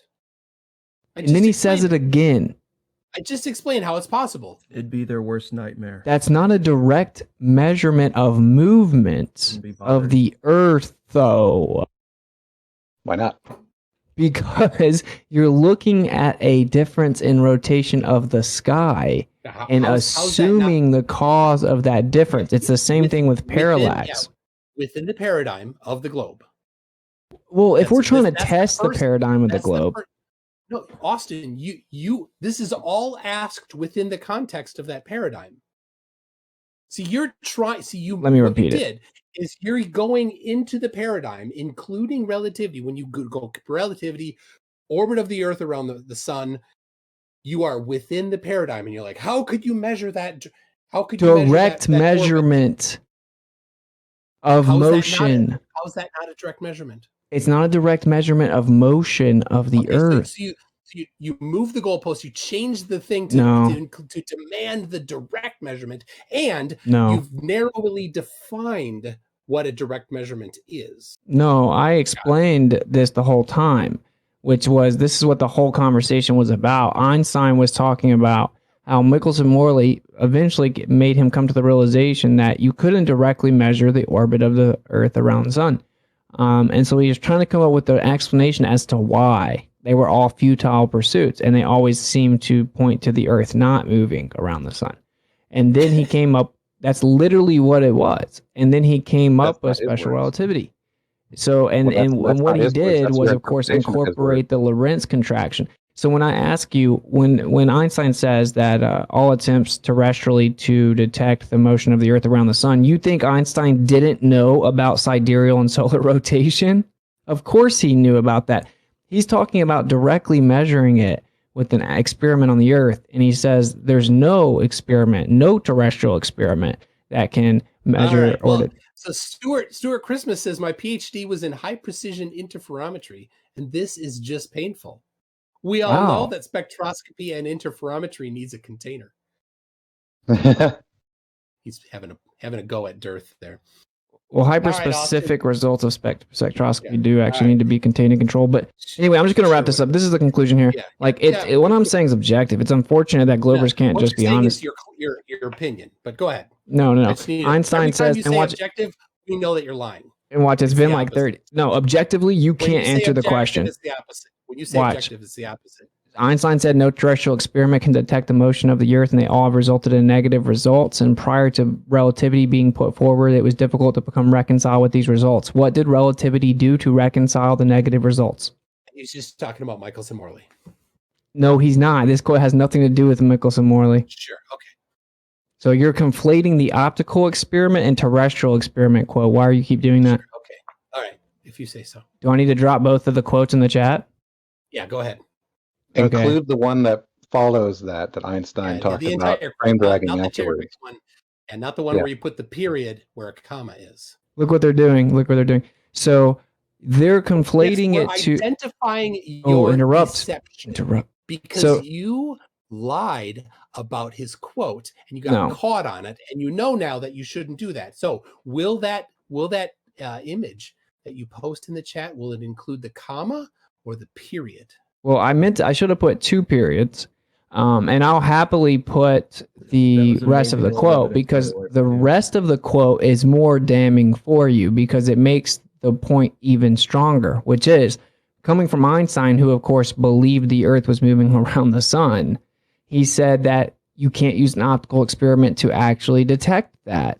And that's the actual argument. Then you guys try to strawman it. This is very remedial, by the way. You guys claim that the last sentence where he says, although the Earth moves around the sun, you literally claim that it refutes our claim, which goes to show that you're just remedial. The reason why I call it out is because lying, deceptive flat earthers intentionally removed that from the quote, replaced the comma with a period and an end quote, because they don't mind lying to support their position. You say liars a few more times, though, because the audience needs to hear it more, so it's ingrained, so they think you won the debate. Go ahead. But it's all good. Honest people will see what's happening. So that's how it's posted. It's So I absolutely just true. now conceded Austin, I should have. in I just your now video- conceded I should have put a like dot instead of just one dot, and I will happily update the meme because all it does is make my point stronger. But this is all in a diversion away because you guys have all agreed on a script for that quote, but you don't have a script yet agreed upon for the other quote.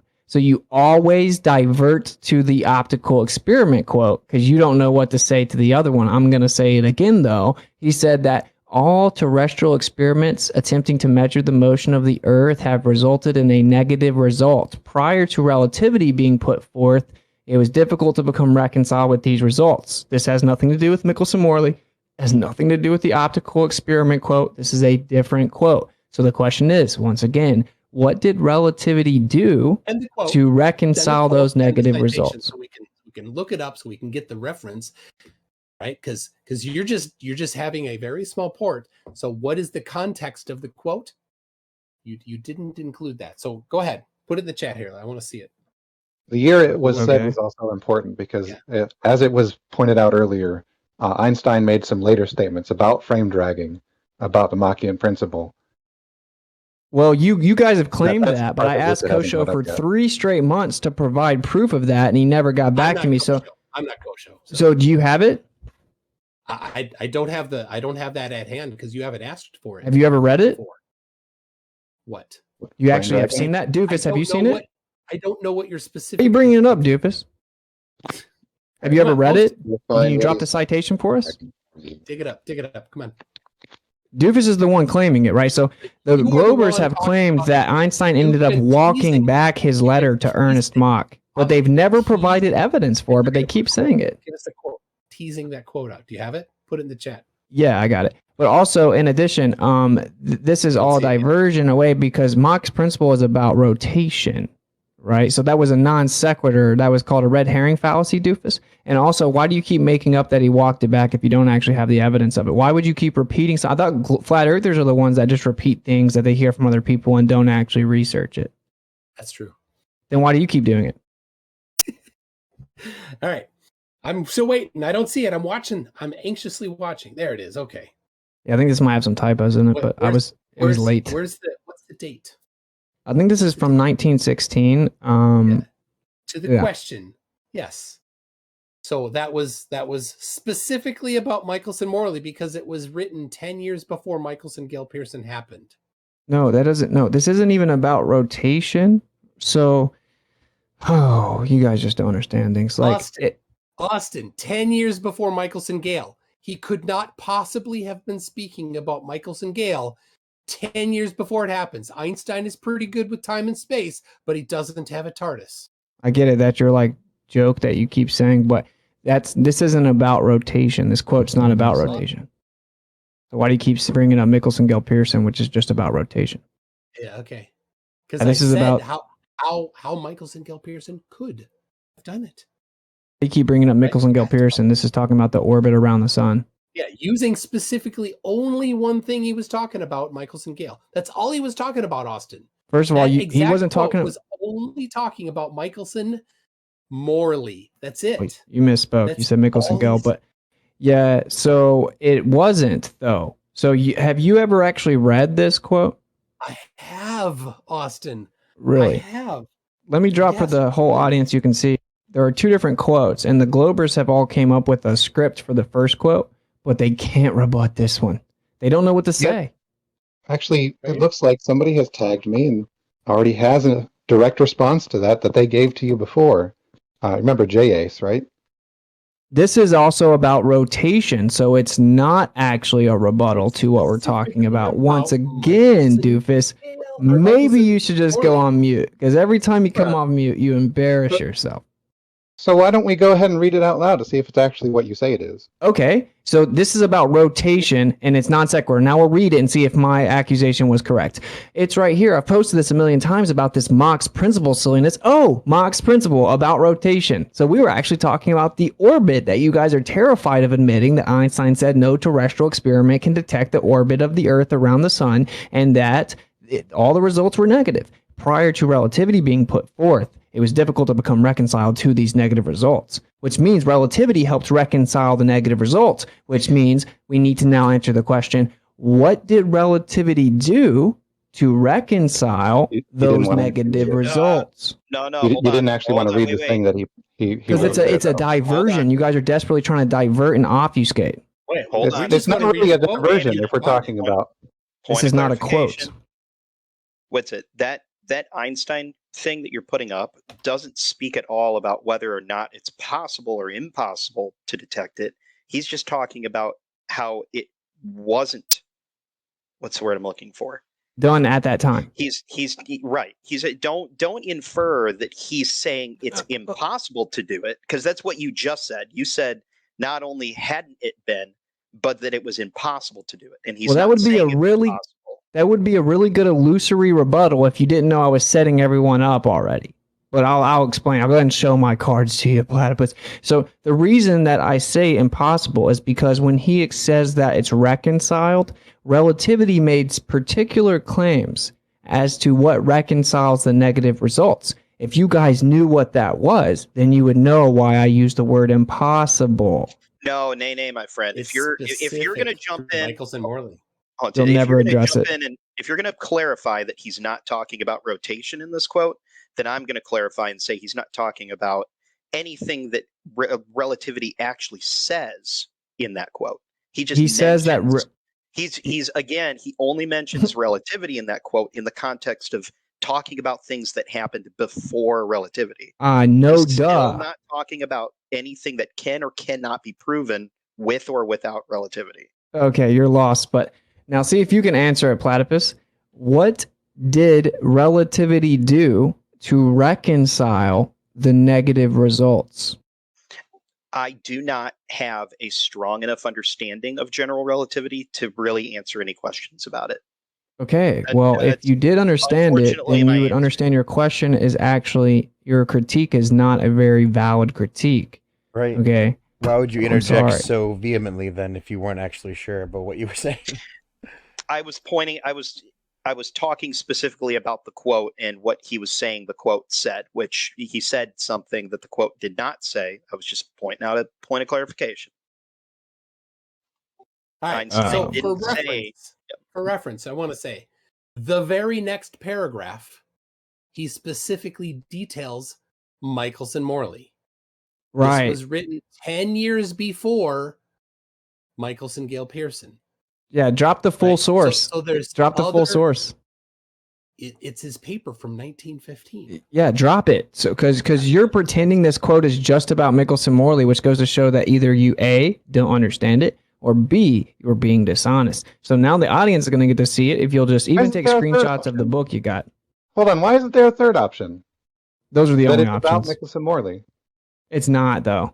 Actually, no, it's not. So why is the paragraph that follows about Michelson Morley then? Because he goes on further to explain some of the things that had been used in attempt to detect the motion. Duh.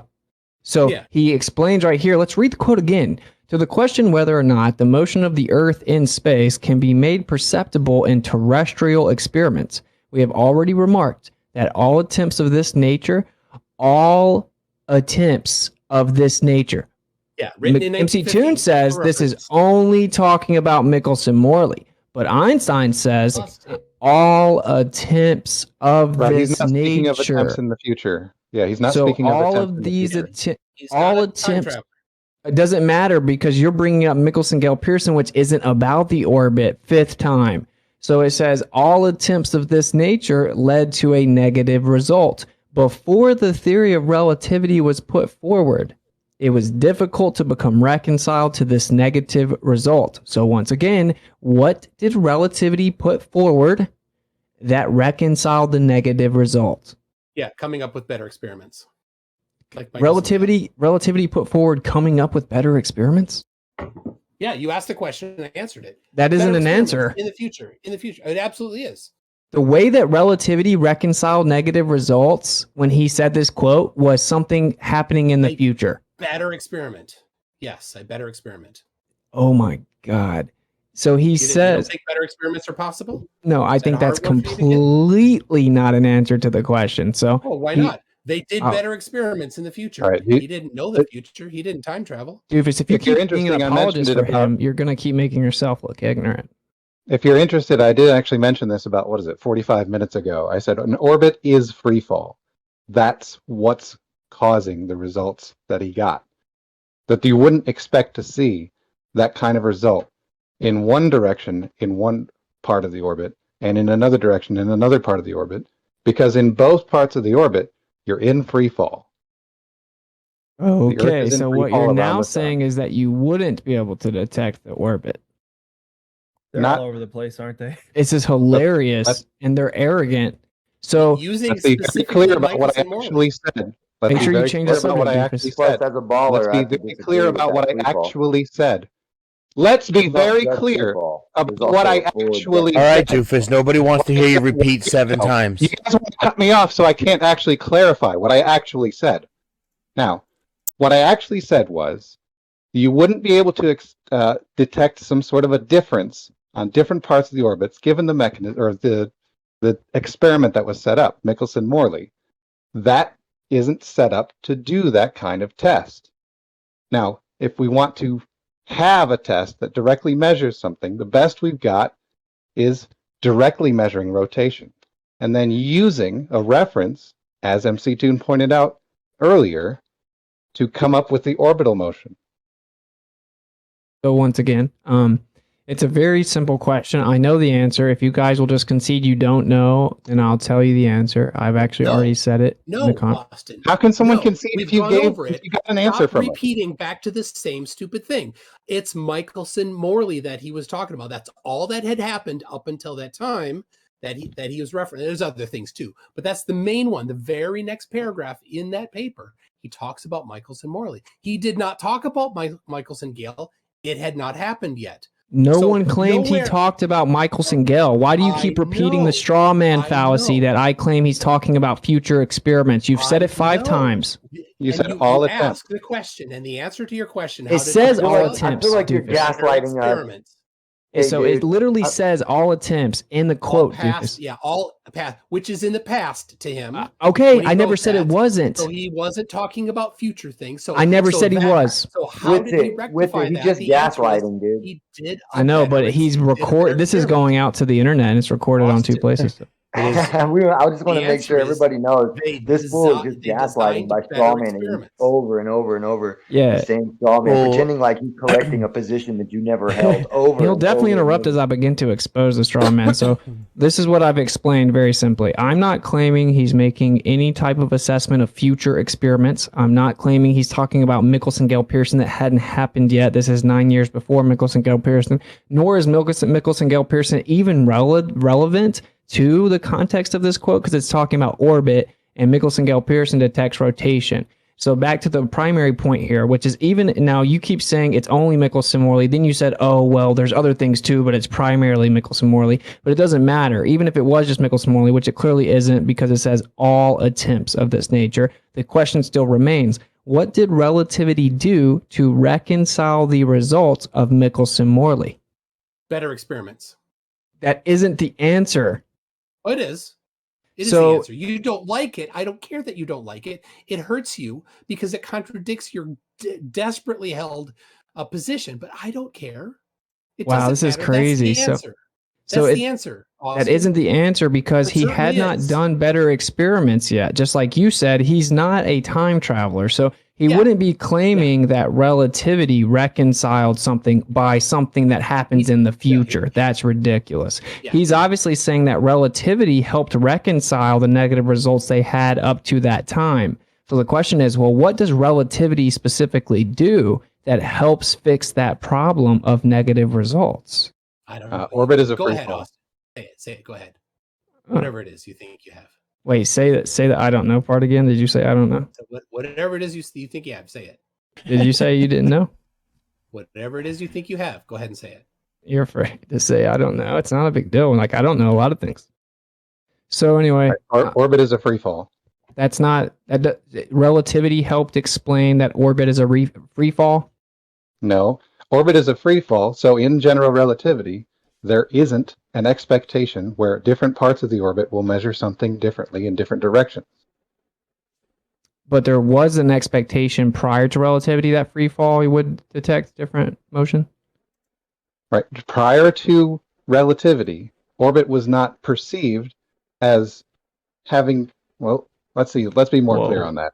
Prior to relativity, it was thought that there was an absolute reference frame. Which was what?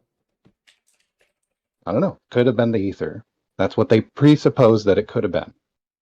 Okay. So the actual answer, right, is he's saying that we've tried to measure the orbit of the Earth around the sun from the Earth. And every time we try to do that, we get a negative result. And that before I put my theory together, it was difficult to become reconciled or to explain this negative result. And what his theory did to explain the result is it says that time dilates and that matter contracts. And that due to the contraction or the length shortening, right, the actual apparatus itself shortens so much so that you wouldn't be able to measure the difference in the light traveling the light path that's perpendicular to the motion of the Earth. So because of length contraction and time dilation, which was proposed by relativity, it does explain the negative results. Relativity explains that the negative results are expected because of time dilation and contraction. All right. So how does that help your position at all, Austin? It doesn't. Because I'll read the final sentence of that section of his paper there. Thus, for a coordinate system moving with the Earth, the mirror system of Michelson-Morley is not shortened, but it is shortened for a coordinate system which is at rest relative to the sun. So that doesn't help you, Austin. Yeah, it doesn't help you. It doesn't establish the stationariness that you must establish. You're just trying to divert away, but I'll help you understand. The reason it helps me is because you and Bryant sat on there for 2 hours and you had a bunch of the same people that are in your chat right now pretending I'm stupid. But you didn't understand that even though Lorentz contraction was originally postulated with giant ego, Austin, and by the way, massively huge ego that does require a container. Yeah, we don't. By the way, a lot of the reason he's interrupting is because on YouTube they can just hear him talking over me, so he's trying to drown me out, similar to what Nathan Oakley was doing. But it's whatever. So the point is that you were claiming that Lorentz contraction, I was confusing it with contraction within relativity, but I was not. They are different. Lorentz proposed contraction with an ether, and he claimed that the ether actually pressed down on matter and contracted it. Now that theory had lots of problems, right? Because iron and wood would contract the same, and there was intermolecular problems, and they had to come up with a new electrodynamic framework to explain that, and he didn't really answer any of those questions. It had many problems, but the math worked to explain away the negative result. Now, what Einstein did was he took that math and he took the principle of contraction. He integrated it into relativity to explain Michelson-Morley the same way, except without an ether. Okay, but none of but what you did is you compared two models where the Earth is rotating around the sun and orbiting the sun. You didn't actually establish stationariness. None of this establishes stationariness for you, Austin. Well, I never claimed that this establishes stationariness, which is not a word. Why would you even try to do this, Austin? Your challenge is to establish stationariness, but you refuse to do it. You avoid it at all costs. No, it's not that I see. You never touch the actual flat Earth. You always go away from flat Earth as quickly as you can. You never want to talk about it. What's funny is like your chat. Think about how dishonest you. They're saying that I'm pretentious, right? As like you have talked. Now you're interrupting me again. Now you're interrupting me again. Wow. Now you're interrupting me again, bro. Right? As the entire time you have been gaslighting me and talking down to me and straw manning me the whole time and interrupting me. I'm the one that's pretentious, right? But it doesn't matter. So the point is very simple, bro. That if we're going to try to create a mechanism or an experiment to detect the motion of the Earth around the sun, let's say we phrase that idea as, I wonder if the Earth is stationary, or I wonder if it's orbiting the sun. Well, let's try to detect the orbit of the sun. We have an apparatus that will detect 2 miles a second. and we're thinking that the orbit of the Earth around the sun is 20 miles a second or just under. Therefore, this should be sensitive enough to detect it. So what we'll do is we'll shoot light perpendicular to the motion of the Earth, and since it's going against the motion of the Earth, it should take longer for the light to catch up to the receiver. Okay, then we went and tested it, and it didn't do that. It gave us the exact result that would be expected if the Earth was stationary. So all attempts to detect orbital motion have resulted in a negative result and showed us that the Earth is stationary. When you're trying to determine if something's stationary,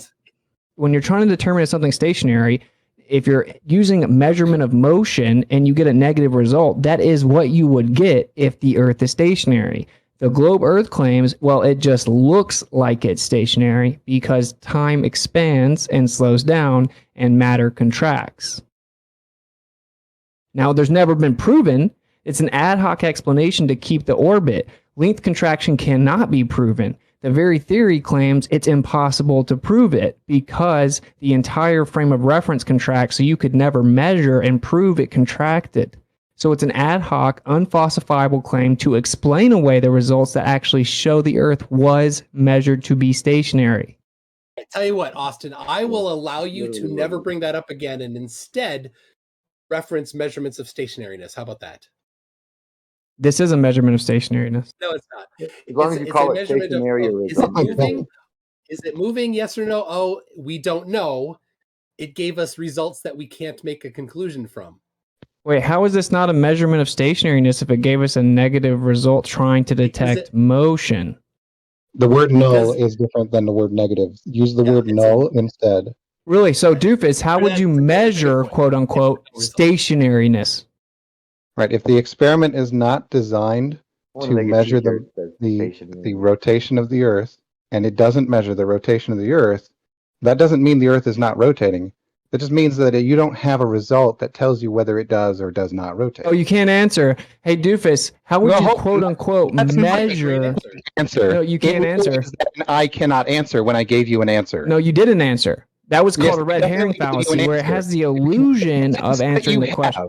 Is not establishing whether or not rotation is occurring. They got to interrupt every time. Result. The answer is not that the Earth is not rotating. The answer is you don't have a test that can determine that.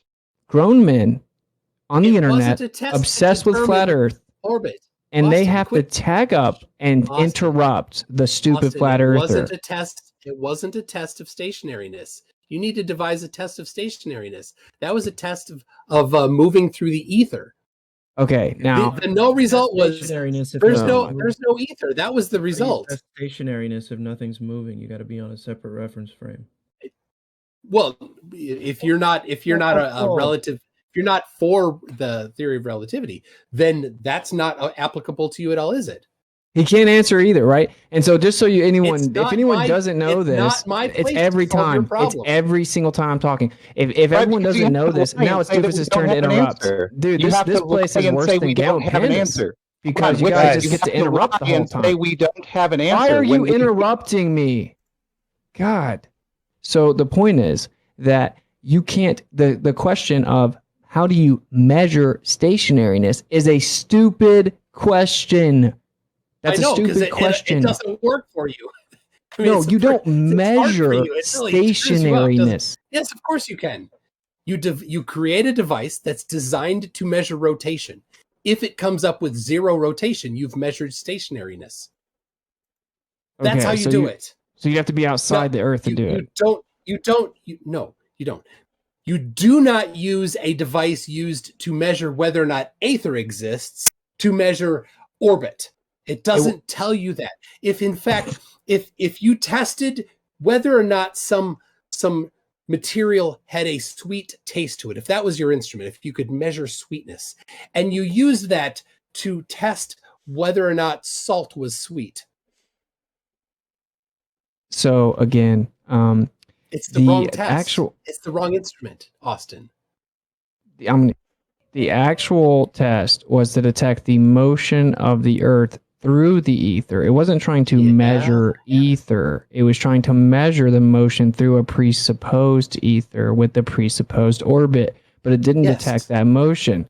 So every attempt to detect the orbit of the Earth or to measure that movement has resulted in a negative result, which is exactly what you would get if it was stationary. And what you'd get if it was rotating. It would also be precisely what you would get if there is no such thing as motion relative to a reference frame known as ether. It matches sorry, both, I was talking Austin. to my wife. What'd you say? It matches both, doesn't it? It matches both. It only matches both once you came up with the ad hoc explanation that time expands and slows down and matter contracts. So it's an illusion that the Earth is stationary. Which has been empirically confirmed since then.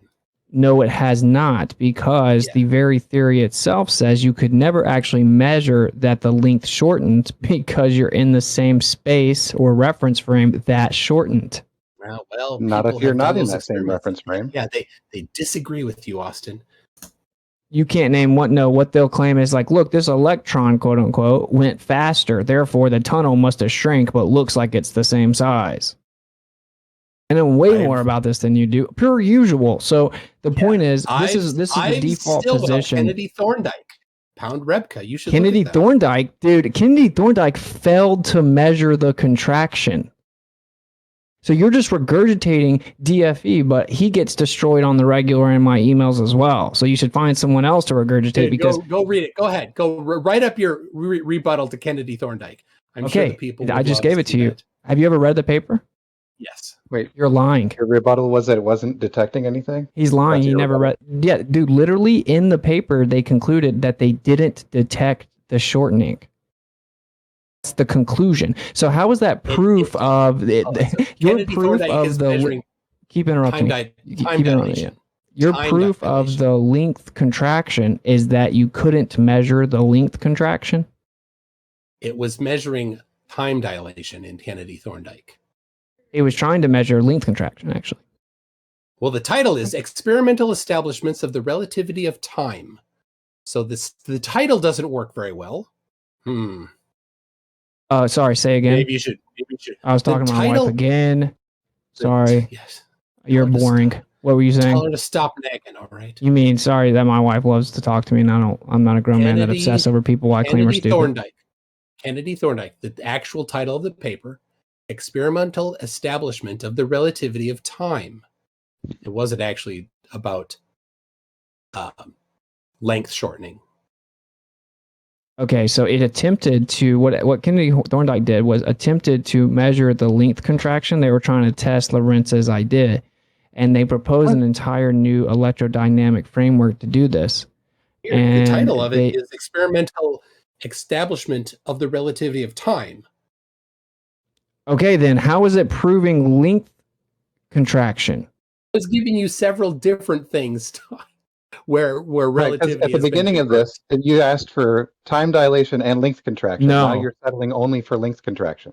No, actually, we were talking, and actually, they did an experiment where they tried to measure the shortening of the arms. So I don't know if I'm mixing them up. I doubt it, because I know you haven't actually read it. Because if I asked you to describe what happened, you couldn't, and you're frantically trying to figure it out right now. But the point is that they tried to measure the length contraction, and they couldn't measure it. My summary is on the website that I wrote. Yeah, you probably put stuff on there that you didn't read. That's not my problem. I have a summary that I wrote. Okay, and so it's on my website. So this has nothing to do with length contraction, then. No, it doesn't. It's time. Okay, dilation. so then, how does it prove time dilation?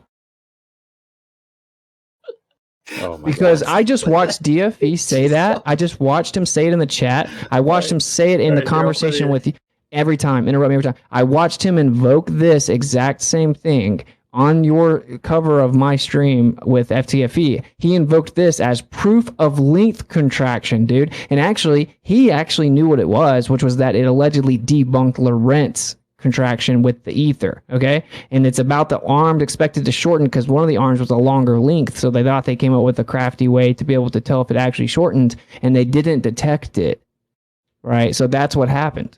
Now, if this is a different test, but I don't think it is. In this test, they had two different length arms. If it's the same one I'm remembering, They thought they were going to be able to show length contraction, which is intrinsically tied to time dilation, by the way. I know you got a lot of people like chanting in the chat like you're winning or I'm wrong or something. They don't understand it either though, right? Let's be real. So if there's time dilation, then there's length contraction. Those are interconnected. So then you agree that this is where they didn't detect the length contraction. That was the result of the experiment. I'll read you the title again. It's Experimental Establishment of the Relativity of Time. So explain what happened in the experiment. There. I can't at the top of my head. I can read the summary that I wrote after I read it, which is that it's verifying time dilation. Oh wow! Just say it again. So yes, and you notice DFV has disappeared from the chat. I will definitely say it again because it is not about length contraction. It is about time dilation. The title of it does give that away. It's a bit of a hint. So once again, they had different size arms in the experiment. Yes. And they expected one of them to shorten. And they actually even proposed an entire new electrodynamic framework to try to test this. And they couldn't isolate contraction. That was the result. All right. Yeah, thanks for playing. Ending the poll here. Didn't go well for you. Yeah, wow, you have 240 zealots in the chat. What a shocker. You know that. Dude, McToon, are you going to pretend that was some like honest like survey you just took there? The question is whether or not people that are claiming that you're winning this debate the whole time, and I'm literally destroying you. You are pretentious, Austin. That's objective. You're objectively pretentious. By a vote on this server of 11-1, including flat earthers, yes, Witsit is pretentious. Ouch. Where's the vote? It doesn't mean he's wrong. Where's the vote? He's right. Well, now that they say that, Austin, I will say, yeah, it's been kind of painful having to hear you have to deal with them for sure. I just want to remind you, MC Toon for sure. He told us the other day that he doesn't stand behind anything that he says from previous days. You know what I mean? He incorrectly defined impedance earlier. I don't know if you caught that. And also it was resistance. Yeah. Yeah, it's resistance. No, it's literally not. That's why it's a different word. Yeah, because that ohms is measurement of resistance, but that's okay. Also, I just want to know, can you clarify, do you agree with Doofus that the measurement of the sun's movement during the day is a mean calculation, meaning non-consistent? Yeah, to the level of precision necessary, you can find variation in all measurements, of course. Okay, thank you. Yeah. Right. Now Also, impedance is also measured in ohms. Claim in your so when talk he said earlier that resistance is measured in ohms, it's worth mentioning also impedance is also measured in ohms. That is true. Yeah, they're both measured in ohms, but they're not the same thing. But impedance includes reactance. Yeah, thank you. Like they're different. Like impedance is like voltage divided by current or something like that. So this is the point though, that is that free space has impedance and it's an electric and magnetic constant. But anyway, DFE is now in the chat saying, but Witsit, impedance is for AC, not DC. But Witsit, you claim in your talk that there is length contraction. And I've literally never claimed that there is length contraction. And so it's just for the audience, you should wonder, like, if this flat earth is so stupid, then like, why do they always have to lie about what I say? Oh yeah, that was the other thing. Well, I mean, you clearly were going into don't depth. have any time dilation. I'm sorry, I was speaking, Doofus. Thank you. You clearly were going into depth about that. Whatever you were just talking about, the experiment, and all he had to say was, "Well, let me read you the title." I think 4 times. That's all his rebuttal was. Like, let me just read you the title of this. He had no in-depth knowledge of anything that you were talking about. Clearly, right? Because Witsit kept talking about length. It was about time. But the actual experiment tested length, Doofus. It doesn't matter what the title said. In the actual experiment, they had 2 different length arms, and they wanted to see if one was going to contract. And then they found out they couldn't detect contraction. 5th time I've said that. Now you're not going to respond again. But I'm getting destroyed. I'm so pretentious. Oh man. Thanks for the clip. Yeah, I wouldn't let them get upset, Austin. They're I don't care. You know what it is. Like, think about how lame it is to be like a grown man and be like, oh man, I can take Austin out of context and clip him out and make a music video. I mean, I think that's a loose term, grown man, but I mean, to be a grown Dude, man I'm 13. in 20, Don't put that on me. 2022, believing that the earth is spinning beneath your feet, I think it is kind of hilarious. Well, even if it was, if the Earth was like a spinning ball revolving around in a vacuum, tilted, wobbling, and all this stuff, right? It's like super What's the weird wobble? that What's you the would be wobble? like obsessed with flat What's earthers the wobble? Austin, for what's years. the wobble? What's the wobble? You didn't know that your model claims the Earth Explain- wobbles? Explain the wobble. Yeah, how much? What's the magnitude? It's not of the very wobble? much. That's irrelevant. Okay, how much is it? Not very much. I don't remember. It's like very, very small amount. Okay, so you put wobbling in as if like it's a big thing that's happening, huh? Well, it is. Your model Oh no, claims wait, it's happening. or were you yeah. just quoting Dubé because he always says wobble? No, your model claims it wobbles. I didn't even know Dubé says that. I've barely watched any Dubé. Sure. Yeah, the Chandler wobble is not very much. But it does wobble, so. Yeah, because I was just checking. I'm curious because a lot of people think, and Globers do, that that there's an annual wobble of the causes the seasons, but that's not what it is. So wow. So that's the tilt, the 23/4 tilt, right? Yeah, And the parallel but sun I would rays say- and your path around the sun. Sorry, go ahead. absolutely, but there's a lot of people, including Globers, that think that the Earth does wobble annually the entirety of that 23 degrees. I saw a news article, on TV, where people are like, you can balance an egg on the equinox because the Earth's wobble is neutralized on the equinox. Like, holy crap, that's so wrong. Yeah, so okay, I guess we've proven that you guys can't actually debate. But I would say is next time, bro, when you do a video covering me, try not to lie so much. Like one lie you said was I showed the magnetic flux and then I show the weather pattern to pretend they're like the same thing because it looks different on glow. I've never done that in my whole life. You refused to show the actual version of that same thing on the globe.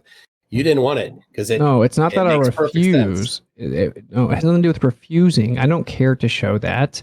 And then you showed that Said it it doesn't spins. Like work. everyone knows it spins, but it's like at the top and bottom that it starts to get shoddy, as opposed to a flat Earth that stays consistent. Yeah. Yeah. So Except that was it a lie completely that you works, told. because I've seen maybe not you. Of course, it's but not me. So you're probably lying about me. Probably Bob, where it's you have the flat Earth version where everything's going just in circles, and then they have the globe version where there's all sorts of vortices, like as if it's the same one, which isn't the case at all. No, they don't know. Bob's never shown that, right? Because you can look at the weather I patterns. know exactly and- what you're talking about. Yeah, Dude, you've seen that. I mean, that's you everywhere. guys are the worst That's like the people, best- man. they I feel love that bad meme. for you guys. So You're you being lied about me and pretentious said again. that I did Witsit. that. You lied about me and said I did that. You lied and said that I didn't even know where the quote came from, and I claimed that it came from somewhere in 1952. That's a lie. You then lied and claimed. I already rescinded that. You go ahead, live in the past. I know I'm pointing out how much you lie. You then lied and said that I didn't understand that it was different than Lorentz contraction within the ether, and that I kept talking about the ether but didn't understand it. But the truth is, this conversation has shown very clearly that you were wrong. That entire stream and relativistic length contraction does apply to Michelson-Morley and does claim that the arm shortened, just that the entire frame of reference also shortened, so you weren't able to detect the actual shortening. That is objectively what your position claims relative to the motion of the orbit. So you lied for a whole hour chanting about how wrong I was about that, but actually you were wrong. I've shown that you cannot answer the question about the Machian principle, honestly. I've shown that you cannot actually address that relativity says you can't detect the motion of the Earth around the sun from the Earth. And I've shown that you can't answer the question of, well, what did relativity do to reconcile the negative results, even though I told you the answer, and that you repeatedly revert back to a straw man about MGP, which is about rotation. And then you have a talking point about how to talk in the future and make claims that he made claims about stuff in the future, which I did not. So the question is, why, if I'm so stupid and easily disproven, then you would not have to do that, right? Like, why would you have to lie about what I say and straw man it? All right, good monologue. I'll do my wrap up here. Austin, you don't have any evidence for flat Earth. You don't have any evidence that the Earth is stationary. So you must never talk about it, because you will always, every single time any claim is made about the shape of the Earth being flat and it's tested, it fails every time. Thank you, everybody. It's been good. Yeah, so Thank you, everybody, for realizing that the default position is that the Earth is stationary topographical plane, and that a negative the Earth is rotating, and that a negative result. Thank you, Witsit. just, We do can't just appreciate it. declare Yeah. something to be the default. Well, this was I'll way declare the same thing. This was way more Just fun post- than we planned, right? Very Post that impromptu. thing for them, Toon. I just want to say the one last thing one more time. Like, I will say the same thing. Go ahead. I just want to say I'm one gonna last say thing the one more default time. position. The default No, position. no, calm down, Right? man. It's okay. Oh, It's no, that's okay, not bro. it. Yeah, you'll still get your super chats from the anti-flat earth zealots. Got It's it. gonna be fine. So, all I'm saying is that, of course, when we try to detect the motion of the Earth going around the sun, we never are able to do that. It's always a negative result, which is, of course, what you would get. Which is, of course, what you would get if it wasn't moving around the sun. So, what relativity and the current heliocentric model claims is that since time dilates and slows down and matter contracts, you would never be able to. And basically, it's a stubbornly persistent illusion that makes you think that the Earth is stationary, makes it look like the Earth is stationary, but actually it's not. It's just the universe playing a trick on you by shortening all the links of the matter. All right, I'll do my wrap up then and say that there are many ways to measure the orbit of the Earth around the sun, other than the one that Austin continuously focuses on. So, But you just thank can't you, name them. everybody. I already did. No, There's you many didn't ways like to it. make You didn't shit like up too, like you do. You must have missed it. And if McToon's saying there are ways to directly measure the Earth's orbit around the sun, then he's claiming relativity is incorrect, but he's too incompetent to grasp what relativity actually says, so he projects his own intellectual ineptitude onto me. No result. No result. That's it. All right. All right, thanks I'm for gonna playing, head man. out. It was fun. Thank you. Thank you, Austin. Thank you, everybody. I'm going to stick around on my live stream. So it's been fun. Shane, thanks for hosting. Thanks for coming by, Test the Mr. peanut Toon. butter and jelly sandwich, buddy. Demak, you've been here the whole time? That's crazy. Me, Oh, man. me. So Witsit, thanks for coming by into that awesomeness. We had an impromptu. You just said, "Can I come by and waste some time and get some money off you guys?" And I said, "Sure." And then you came in and gave us an awesome Oh, it show, wasn't dude. a Thank light you. debate between those two. Yeah. No, it was kind of like an open roundtable, but we all kind of had our film, and Oh, Witsit we took it just from let, there. yeah.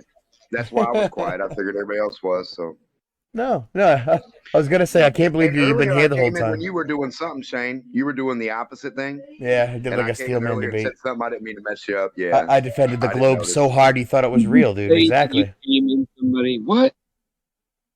What'd you just say? Rewind it. Guys, I've got a question. Phil Bell Can came anybody- and sought you out too. Sorry, dude. He's here now in the chat. Oh, I'm about to Good go job, chill with bro. my wife. Thanks for the debate, bro. Yeah. I just figured to jump in because I saw him like pushing all these like lies, and I just don't like that, bro. I don't like when people lie. They can, like, if you lie convincingly Why enough, do can you lie convince a so lot. much then? Well, honestly, dude, I would have invited I don't you. lie. But you Yeah, said, you lie all the time. What's it? You said name before, one time. Somebody's got a little butter. You You said just named before one single time. that you were so sick of McToon, so I didn't think to invite you, man. Right? You were just like, I hate Oh that yeah, guy. I man. am. I'm I like, am. that's cool. I just thought it was cool to like expose because like he did a 2.5 hour stream covering FTFE's debate, and then he cut it off because he could tell he was starting to lose, and he was wrong about everything in there. And him and Bryant were just so arrogant, pretending they were right, and they were misunderstanding relativity at every turn, and it was bad. It was bad. So yeah, just correct you. Everyone could see it here if they're honest. They can see that he actually didn't know anything about relativity. It's nothing to Right, do he with doesn't know honesty. anything What's it? about Don't physics don't either. talk about honesty. Yeah. Can you name one time I've You lied, have Ed? no room to talk about honesty whatsoever. Honesty is physics, real physics, Ed, not fake ass cartoons. Wait, Ed, can you name one time I've lied? Right. Ed, can you name one time I've lied? Yeah, you're lying at Geos all the time. One time specifically, what I lie about? There's too much to remember. You can't even name. There's so specifically. much. You can't even name Yeah, one. there's so much. You Ed do it was all cool the One time. time, you messed up and said Ed was a cool guy one time, and I corrected you on it. You were like, "Oh, I'll never do that again." We were gonna So that's another talking point. It's like it's say that Austin lies, but when I say what I Yeah, lie you about, do. they can never name so one. much. It's incredible. They can never name one thing. Whenever they say I I use can give word one salad, example. I say, hey, can you name one particular specific thing I say that's word salad? They can never name anything. Well, right. So it's your kind of lips weird. flap that so you- quick. But anyway, It's I'm gonna go hard to chill keep with the track wife, of all the man. I'm gonna word go chill with the salads. wife. Ed, it's okay, man. Like I can give life's you one gonna be example. okay, my Witsit, before you brother. go, I So- can give you one example. Let's hear it. Thanks, He, he He's doesn't just- doesn't want to know when he lies. You just heard you wrecked his idol, MC Toon. It's okay. Yeah. Anyway, so I'll catch up with you guys later, man. Much love. Later, man. Thanks, dude. Yeah, he doesn't want to know when he lies. I wonder He what- asked for one example, but he doesn't want to stick around to hear it. I wanted to hear No, Mr. of course Grimm go not. at it. Mr. Grimm and I, McToon. Do you guys know yeah. if Mr. Grimm has ever battled McToon before? Probably not. No. He said he's done debates, but I can't figure out one. But he seemed like he was trying to get at him, but him and Witsit were too deep. Too deep to let anyone else could. That would be so legit, Mr. Grimm and Witsit. Oh man. No, Mr. Grimm and McToon. Oh what I was well, thinking. they would be good too. What would he argue with Witsit against? I don't know. Well, Who knows, man? I'm sure they have Grimm is- differences somehow. They're unique individuals. Yeah. And both Grimm very, is, very Grimm is smart. Grimm is a globe earther that is a plasma, or well, it's not about plasma cosmology. It's about electric universe. That's it. Yeah, we had him with a debate against another glober here a couple days ago. It was pretty interesting. But yeah, they both know electric universe really well. That's why I think it would be good. Was that like a clown horn? Or was it me? Sounded like one. It wasn't me, even though I'm the one who does balloons. I swear to God, it sounded like, never mind. It was a clown horn, but it wasn't me. Okay. It was probably Rookie. Yeah, He's you're always doing that shit. You're right. It probably was Rookie. Rookie. So we just blame him because he's Fuck even that here. Rookie guy. He's an asshole. I mean, he can be. I don't think he I is. think that was just the sound of McToon leaving the server. Well, yeah, dude. So, did anyone else feel like McToon got a little bit upset and a little bit butthurt and a little bit emotional? Even Globers. Come on, be honest. My favorite part was He the does. whole Oh, he does. giggle that he had when people like called him out like for getting upset. He started going like, I'm like, okay, dude, that's a great laugh. What do you guys think? Hey, Phil, what's up, man? His nervous laugh is worse than my psychotic laugh. It did seem like a nervous laugh. What do you think, Professor Phil? Definitely nervous. No, everyone's quiet. 40 people. All right. Hey, Leaky's here. What's up, Leaky? 3DP just woke up. Hey, guys. You've been here for 8 hours, but now you're awake. Yeah, that was awesome, man. That was just so exposing. You know what I'm saying? Yeah. Like, dude, Call him being, like so arrogant in every answer, and then he's sitting here What's it? maintaining his arrogance while admitting he doesn't even know the answers, but still maintains his Right. arrogance. Yeah, Witsit is the worst. You're right, Brian. You know who I'm talking about. Yeah, you're talking about Witsit. That sounds exactly like a Ed, description you of come in Witsit, talking yes. about lies, and you lead. Your first thing you say to me is a lie. Well, you described Witsit perfectly just now. That was very Witsitish. Yeah, didn't you notice earlier when we were talking about orbit is free fall, about how the various tests that would need to be conducted in order to detect those things? Bro, Witsit just And brought his his response was, "You don't have an answer. It's just a barefaced lie right to the people. Thank you, Brian. It's just a barefaced lie to the people who are giving him answers to tell us that we're not giving him answers." Bro, you just watch Witsit humiliate McToon, and you're in some kind of denial. We all seen it, bro. And when a Glover beats a flat earther, I'll be like, yeah, man, he wore his ass out, man. You know, that wasn't a good one, okay? You guys just watch You didn't hear what I just MC said. Toon's ass out, bro. And y'all couldn't answer You didn't even hear what I one of just his said, questions. Brian. Y'all admit, and you even had to join in to try and bail MC Toon out, and you just made yourself look like an ass, and you're still running your mouth. I gotta ask You Brian. didn't hear what I Guys, just can I say said. something? What I had just finished saying about the orbit, the answers that were given, and the fact that he said that they were not answers. You didn't hear any of that, right, Brian? Did you prove that we're free falling around the sun? Listen to yourself, bro. Just listen. Just back up and listen to what you're saying, dude. You've got humiliated enough for one night, bro. I gotta ask Brian. Question. Hold on Thanks one for your second. opinion, Brian. Quick question. Has a Glover ever beat a flat earther in a debate, Brian? Yes, man. yes. I mean, if you want to call it a win or lose, When has a flat earther ever admitted that? I have never heard a flat earther concede that he lost. Ever. No. Never. How about the guy? The debater won't concede, but we might. How about MC Toon's little Wookiee who he brought in here, who was acting like a flat earther? Man, if you are a flat earther, I apologize. But okay, so I would say that if I was going to call it a win or a lose, then their exchange, I would say that that dude lost. Okay, that's just being honest, bro. Now, MC Toon admitted he didn't know a few things and maintained his arrogance, bro. What a joke. Right. At parts of the conversation, after MC Toon had already given an answer, and then later the question was asked again, MC Toon responded with, I don't know, go with the answer you want. That did happen throughout the course of the night. Bro. That did happen throughout the course of the night because the conversation kept going in circles, Brian.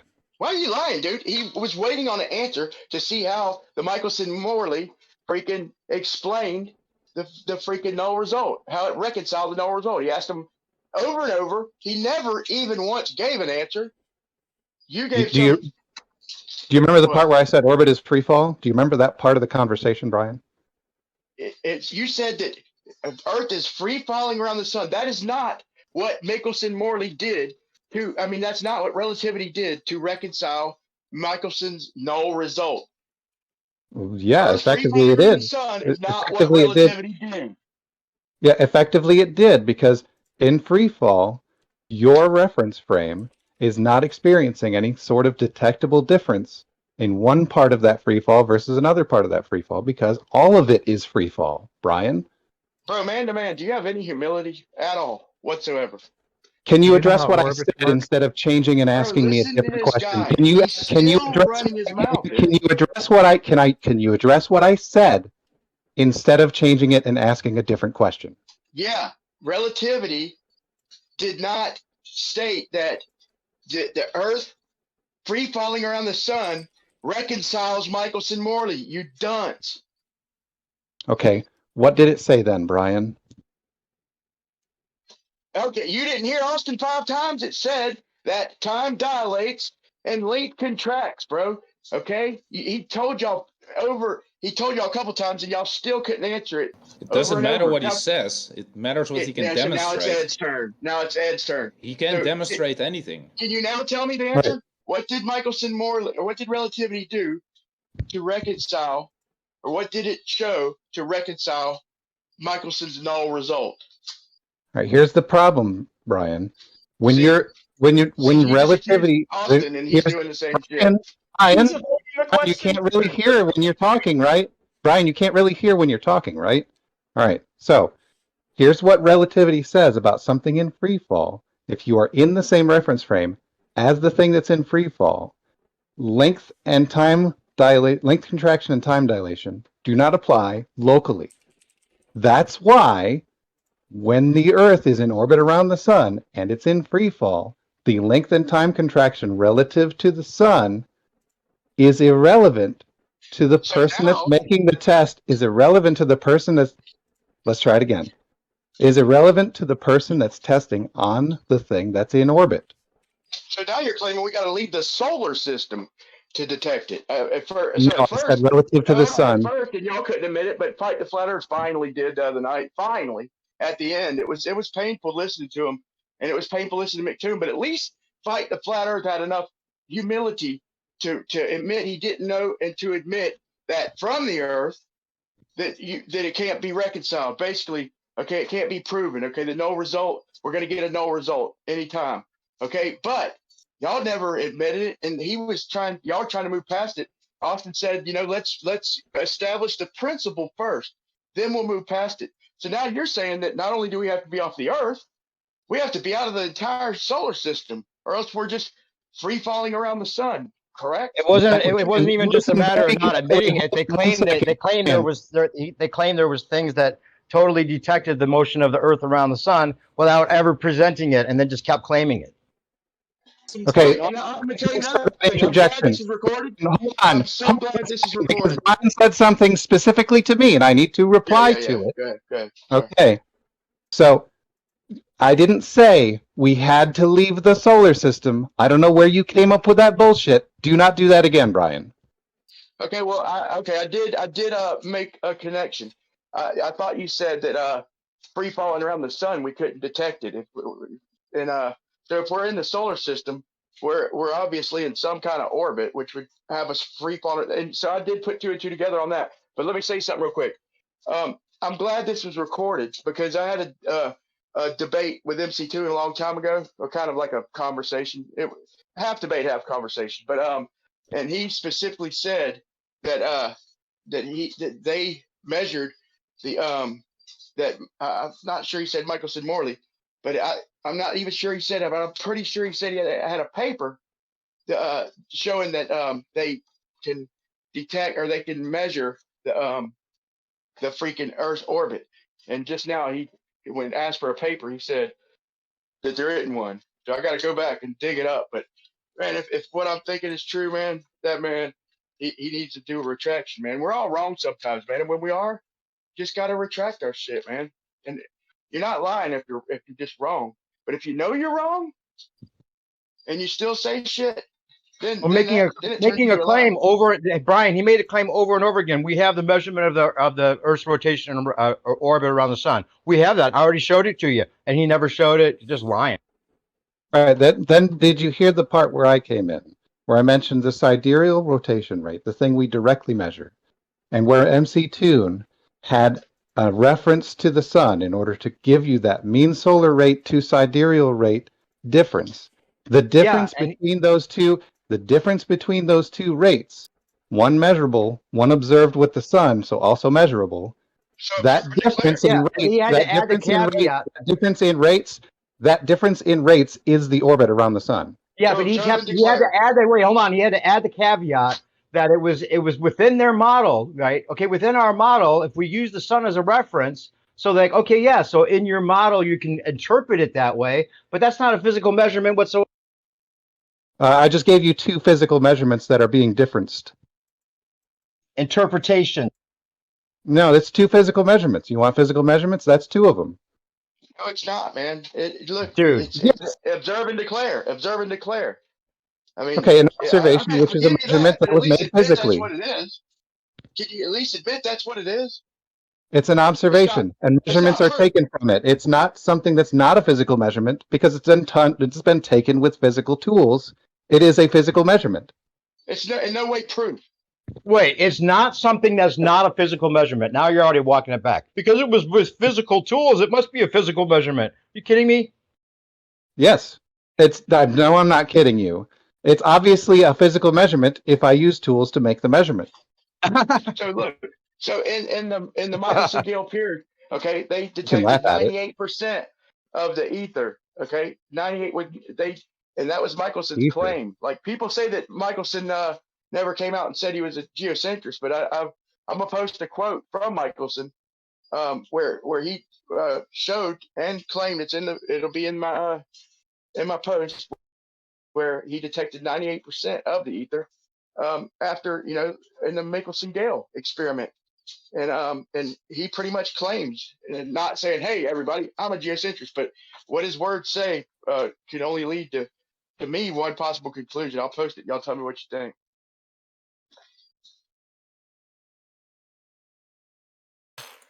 I fail to see how ether makes anything geocentric or otherwise.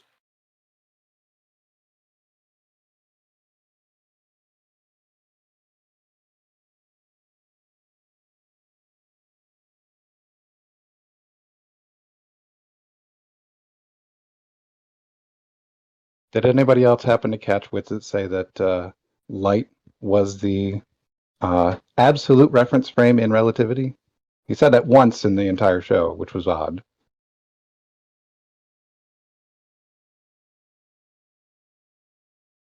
I'm going to have to...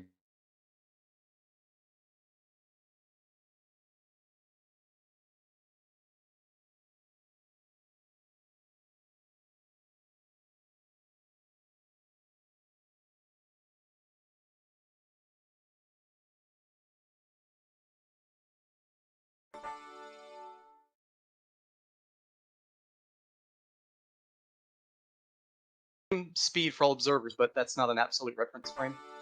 Right, it's not an absolute reference frame if it's the same for all observers moving at any speed.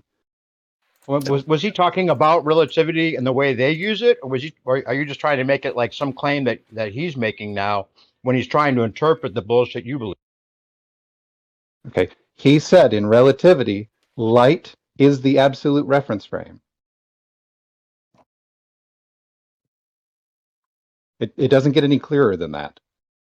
Are you saying that relativity doesn't treat it that way? Right. That's Okay, the so that's a entire concept contention of with what relativity is there is that's a no contention absolute with the reference frame. interpretation of relativity, but it's not something he said that he lied about. What was the lie? Because I missed that. You said he lies all the time. I have one he lied about. What was the lie, just for the record? All right. The lie, as I mentioned it earlier, just moments ago, was the part when he said that he was not given an answer when he was given an answer. That was the lie. Ah, Yeah, he does that all the that's the time. best you got. That's the best you got. Is he was claiming that you said something you didn't say, and that's the lie? Are you kidding me? Or that you didn't That's get all you an answer need. you wanted? Yeah, that's all you need. That's all you need. When he makes the That's the claim, worst nitpicking ever, you guys. That's pretty No, lame. because he uses when that he makes the excuse claim, every time to claim he won a debate. It's pathetic and dishonest. right? When Witsit makes the claim, there's guys are no sad. instances in which, when Witsit makes the claim, there's no instances in which I lied, and he wants one example. All I have to do is give him one example in which he lied. There you go. Right? Yeah, technicality. I got a technicality that it's not exactly what I was supposed to say, so I'm going to go ahead and say that he said something I didn't say, and that's the lie, Kind of rather is than what a something lie, actually though, with substantive. That's what he does. I mean, it's still a rather lie than that something Witsit said. rather than something relevant, the way you guys lie all the time. No. If he's actually lying, then it's still a lie. Thing. Somebody, even unintentionally, gets one factual piece of any claim wrong. He says, "Oh, they're a liar." That's ridiculous. Nobody takes you seriously. I do think that clear lie requires intention. So, I mean, yeah, it might just be a misstatement. Give him the Right. benefit. He intended to say that we didn't give him an answer, even though an answer was given. No, it was you lie all the time. You lie all the time. And then you're going, okay, well, we'll find something that we can claim he lied about, even though it doesn't really qualify as what we were pretending to make everyone think. I think Fox is right. It definitely qualifies as a lie. And all I needed is one example. So just double down on your lame example. Yeah, one example is an example. So maybe getting back to some more interesting stuff. The red shift and blue shift, I think that's pretty clearly is a good example that light itself isn't a absolute reference frame. Am I incorrect in that assumption? Red shift and blue shift doesn't tell you that the speed is changing. It tells you the wavelength is changing. Right, it's essentially a Doppler effect, but that tells you about movement towards or against it, right? More or less. Right, but the light, it's still traveling at the same speed. It just happens to be a different wavelength. Right. Yeah, no, I get all that. But we're also it's also light in a vacuum, which is, I think, like another kind of subtle point that's kind of important. Actually, that's one thing I will point out where Witsit got a lot of flack from flat earthers, which I thought was undeserved. Because he said that light moves better through a vacuum than it does through air. And he was over at Geo's at the time, and he got a bunch of people that were complaining about him saying that, which is really odd. That's a strange way to phrase it. Yeah, it moves differently, but it definitely is different. Faster and less reduction in amplitude. Faster and less reduction in amplitude.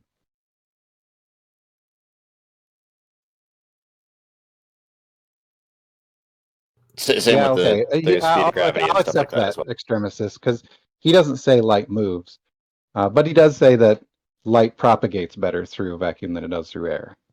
Okay, that sounds a little more technical.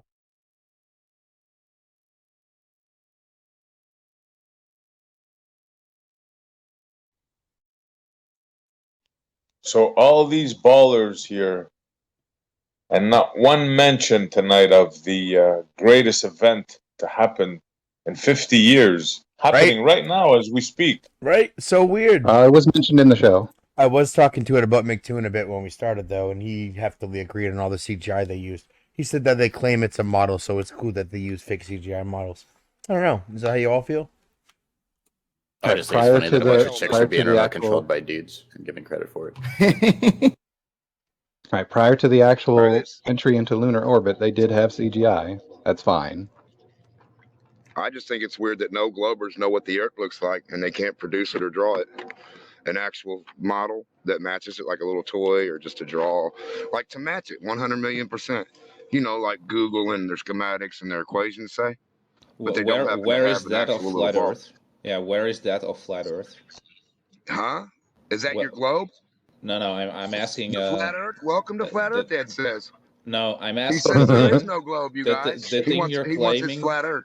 The thing you're claiming Ed, that doesn't exist. you want your flat Earth, I know. I agree, buddy. Yeah, I'm asking of that version of the flat Earth. So where's the globe at? We know you want flat Earth. That's all you can get. Where's the globe? Right. Well, that's already there. I'm asking Where? for a What's model. it look like? Huh? What's it look like? Didn't you have it in like elementary school? An oblate spheroid. What is that? Any globe model, I said. A paroid? A paroid? Oblate? I've never seen no oblate globe. Where's that at? That's okay. Where's this No, it's 100% not accurate okay. model It's of not flat okay Earth? to give you shit. No, it's never okay to give you shit and call it sugar, buddy. I want to know what the Earth is. I want the Earth, not what the fuck you claim, or not a circle bowling ball. A bowling ball is not Earth, son. Nice try. No, nobody said bowling You're ball. asking for a model, though. Yeah, you which did. A smooth has to not plastic be the bowling thing. ball. You said a plastic cartoon sticker ball that's hollow on the inside is your globe. No, it's Yeah, not what can I we said. get a real one? What's the real one look like, Ed? Definitely not a bowling ball, buddy. I don't care. Can you show any model of flat Earth? So Ed never cares about anything, but he's in here trying to tell everybody what everything is and who's right and wrong. No, just like doofus. All right, well, that's enough of that. It's just going to be Demont going around for a while until everyone gets bored and leaves. So we'll go ahead and end the stream for tonight again. We had, a 2-hour debate earlier, a 4-hour debate now with lots of Witsit and McToon. So I hope you guys enjoyed that. We'll be back tomorrow with some more shit. Thank you, everyone.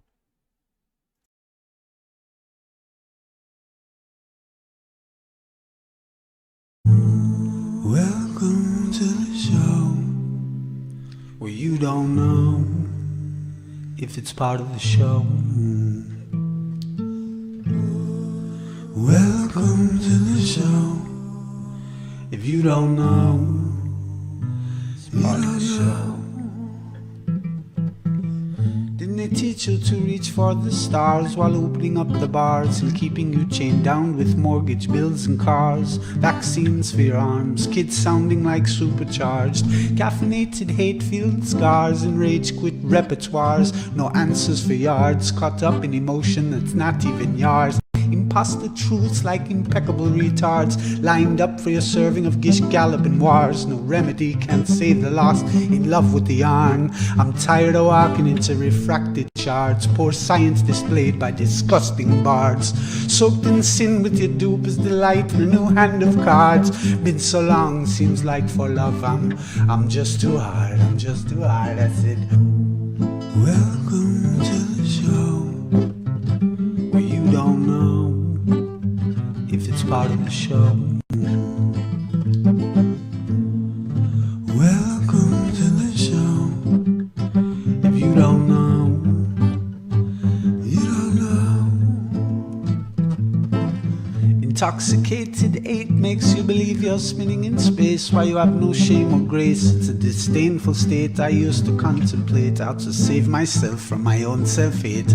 Wonder why I was even made with a dreadful fate, forced to try and awake with a full plate. No one to help me stay awake or educate. I've had to liberate and fight through hidden gates, but my brother, heaven could never be late, and rockets don't work in space. It's all fake, the show is on Mars. It's a joke, but you're too far gone, it won't be long. Fepe's beak is strong. We have our song and we march along like streams of knowledge leading to God's holy pond, and lives of truth that hits the bong and sings the song, turns mankind from the wrong. We come in peace with a holy gown and all of us wearing our holy crowns. Said the earth is flat and we probably just won't get along, just to go along. I said, welcome to the show where you don't know if it's part of the show. Welcome to the show if you don't know